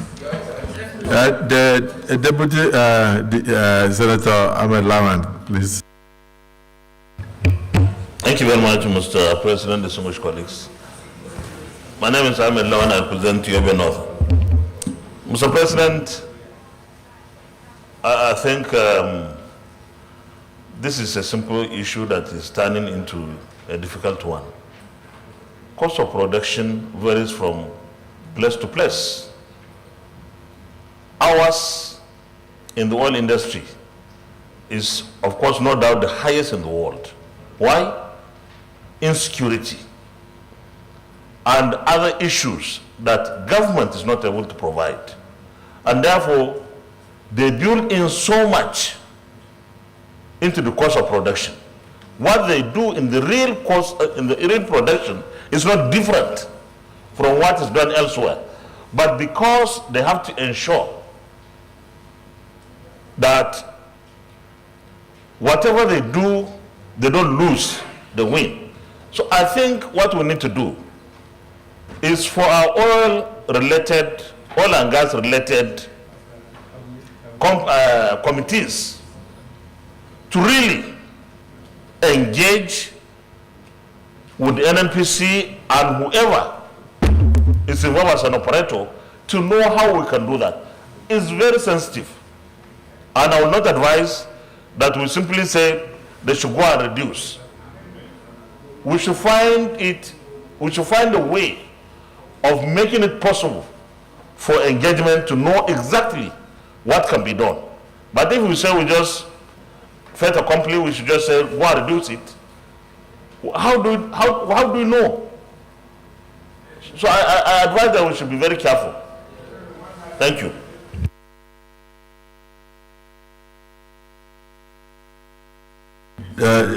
So we just go straight like that. The prayer should read like this, in my opinion, that the Nigerian National Petroleum Corporation Limited should work towards global production and operational cost standard, full stop. Global production and operational cost standard. It's the standard. There is no standard. That is why, because of the standard, that's why we brought this matter here. I'm a member of the committee. And wait, you are the one who brought it, and you said ANPC has the highest. How did you verify it? Because we have been told what happened to other clients, and that's why you brought it. So if there is no global standard, why are we not bringing it? Like I said we are going like this. So the Senator Alero, are you seconding? Thank you, Mr. President. Muhammad Adamado is my name. Mr. President, we are wasting time unnecessarily on this very simple recommendation. All we want is how do we make NNPC to reduce its production cost? As said by Senate President Emeritus Ahmed Lawan, at one time, production cost per barrel used to be $20. And now NNPC has worked and brought it down to about $15 per barrel. And according to what Mele Kari, the GMD of NNPC, is saying, they are working towards reducing it by about $10 per barrel. So all we need to say is that NNPC should continue to reduce its production cost. Simple. They are already working towards that. Let them continue to work towards reducing production costs in order to boost revenue collection. That's all. Well guided. I think, in other words, you are saying that the Nigerian National Petroleum Corporation Limited should be encouraged. Once you use the word should be encouraged to work towards reducing the cost of production, as well as once you say that it should be encouraged. In other words, part of the encouragement will include provision of security, which is very important, and other ancillary things that tend to, and even prompt oil theft, reducing oil theft, providing necessary security, and then ensuring payment of cash costs as and when due. And all, I think so. The word should be that they should be encouraged to continue with the. Okay. So Senator Musa, you end it for us. Let Senator Isonaso say something first. Thank you, Mr. President. My name is Senator Osita Isonaso, Imo West. This matter is very simple. We are not arguing on the meaning we're only talking about the semantics, because NNPC must reduce their cost of operation. So, not to be encouraged. If you say to be encouraged, we're weakening the issue we are making here. So it should be that the Nigerian National Petroleum Corporation Limited, NNPC, should work towards reducing its cost of operation. It's as simple as that. Production cost. I will stop. So I don't think we should be talking about production cost, operational cost. No. It should just be cost of operation. Thank you, Mr. President. So, item 22, that the Nigerian National Petroleum Corporation Limited should work towards reducing its production and operational costs, thereby increasing available government revenue. Those in support of recommendation 22 say aye. Those against say nay. The ayes have it. Recommendation 23, all tax waivers not directly linked to non-governmental and non-profit organizations should not be granted. Those in support of recommendation 23 say aye. Those against say nay. The ayes have it. Recommendation 24, all tax waivers from 2015 to date should be investigated by the relevant committees of the Senate. Those in support of recommendation 24 say aye. Those against say nay. As amended say aye. And those against say nay. The ayes have it. In conclusion, we want to thank the joint committees.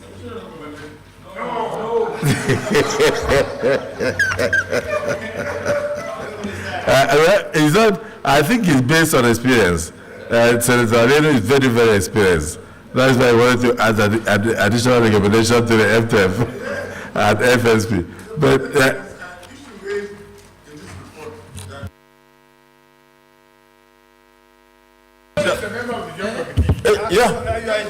No.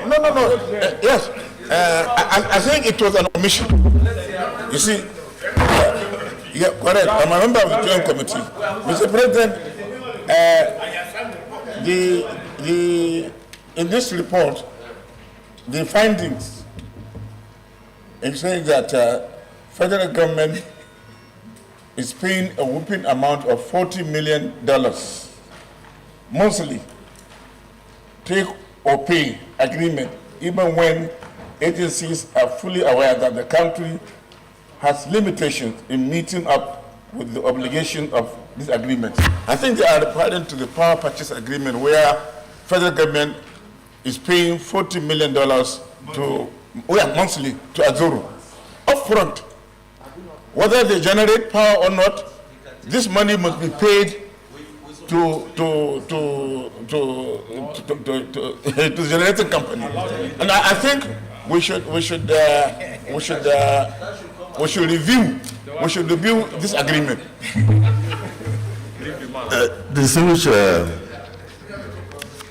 Distinguished colleagues, well, I thank you for a wonderful job in concluding this.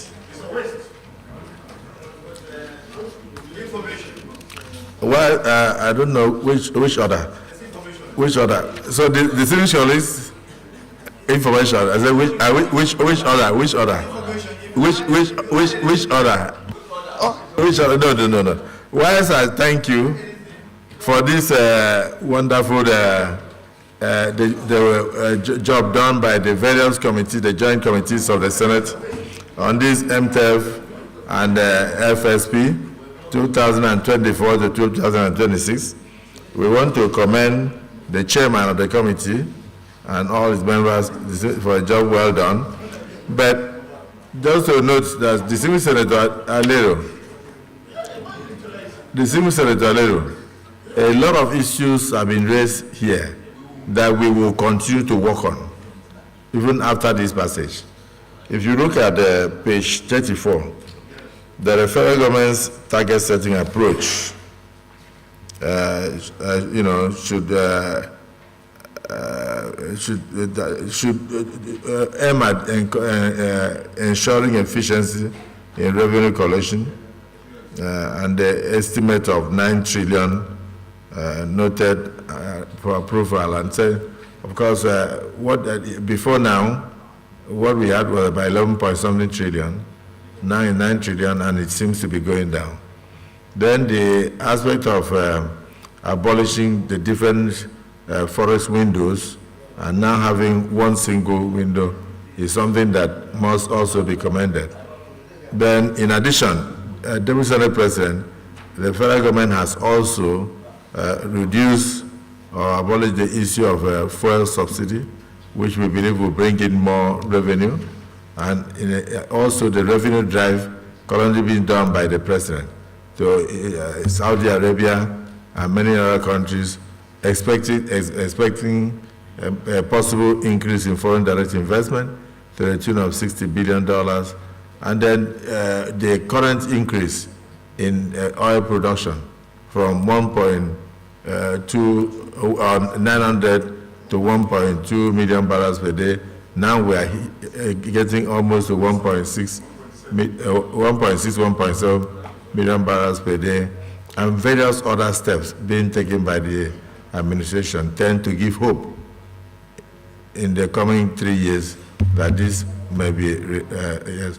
I noticed Senator Ningi, when he hears about the renewed hope, is not very comfortable, but I have to say it.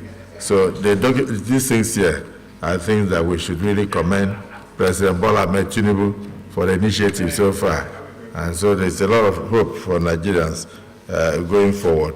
But then, the issues also mean that the various committees of the Senate must also look at page 36 and know that they have to come up with various motions to look into issues. If 10 billion have been given to NIPOS, how was the 10 billion utilized? So that will be a different thing for a different day. It's not going to be here, but it's something I'm saying we use this as a working document to ensure that we look into issues and see how we can recover more revenues for the federal government. Then, of course, as a Senate and as a National Assembly, we must also look at the issue of amending the Fiscal Responsibility Act in order to enhance the agency's ability to enforce fiscal discipline and then impose sanctions. And that part of the problem of the Act was that it did not place sanction for those who abuse the Act. Those things are here. So, and I said, not just a function of paying fines, it could even include imprisonment, because fiscal discipline in any administration, if it is not enhanced, will not allow that administration to work. So if we are going to amend the Fiscal Responsibility Act, we must look in that direction. I'm saying, so we are going to use this as a working document towards a lot of other motions and decisions, including legislative amendments that we are going to work on. They must not all be contained here, but it's already enough for us to know that we have a lot of work to do. Also the issue of NIPOS and the so-called subsidiaries. If they were registered by NIPOS, how did they suddenly become privately owned? So that's why I said this is a working document. We have approved it, but at the same time, we still have a lot of work to do. We pick them page by page, and then we continue to do our work. And you'll be surprised that it will help us to bring in more revenues. And finally, the issue of waivers. If some companies enjoy up to 6 trillion waiver in a year, and this year, without even knowing which company is going to enjoy the waivers, we are already looking at about 2.6 trillion. Yes, next year, 2024, for waiver. We want to give 2.6 trillion waivers. We don't know those who are going to benefit from those waivers. And it is the work of this National Assembly, Senate inclusive, to know those who are going to benefit from the waivers, and whether it will be the ordinary Nigerian or whether it will be the novel Richie, which will result in them entering into Forbes book of billionaires in the world. why the Nigerians are suffering, because those waivers are funds that would have been used for the benefit of the common man. So we'll look at them and see whether they are rightly utilized. And if they are not rightly utilized, we still have a right to come back here, either by legislation or motion. We can stop those things. That is why, yes, that's why we are the parliament. So I want to thank all of us also for our contributions and thank the committees for a job well done.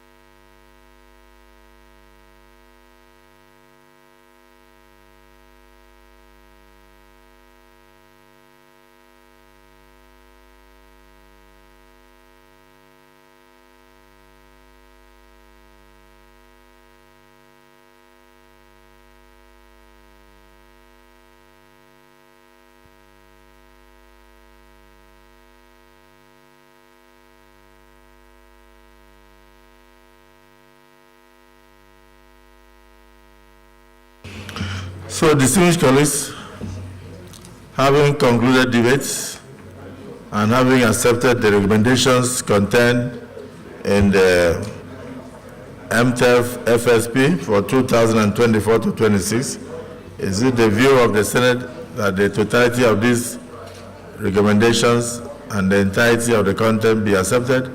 Those in favor say aye. Those against say nay.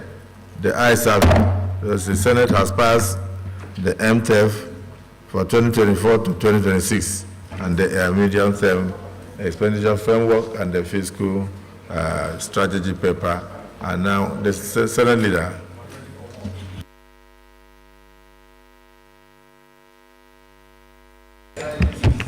Mr. President, distinguished senators, in view of the plethora of other legislative activities scheduled for this afternoon by our various committees, I stand to move that we stand down the other items on the other paper for another legislative day. I so move, Mr. President. The minority. Thank you, Mr. President. I stand to second the motion that we stand down the other items on the other paper for today for the next legislative day. I so second. Distinguished colleagues, the motion has been moved and seconded that the other items on the other paper be stood down to another legislative day. Those in support of the motion say aye, and those against say nay. The ayes have it. Therefore, this Senate is hereby adjourned to the 23rd day of November, Thursday, at 11 a.m. prompt.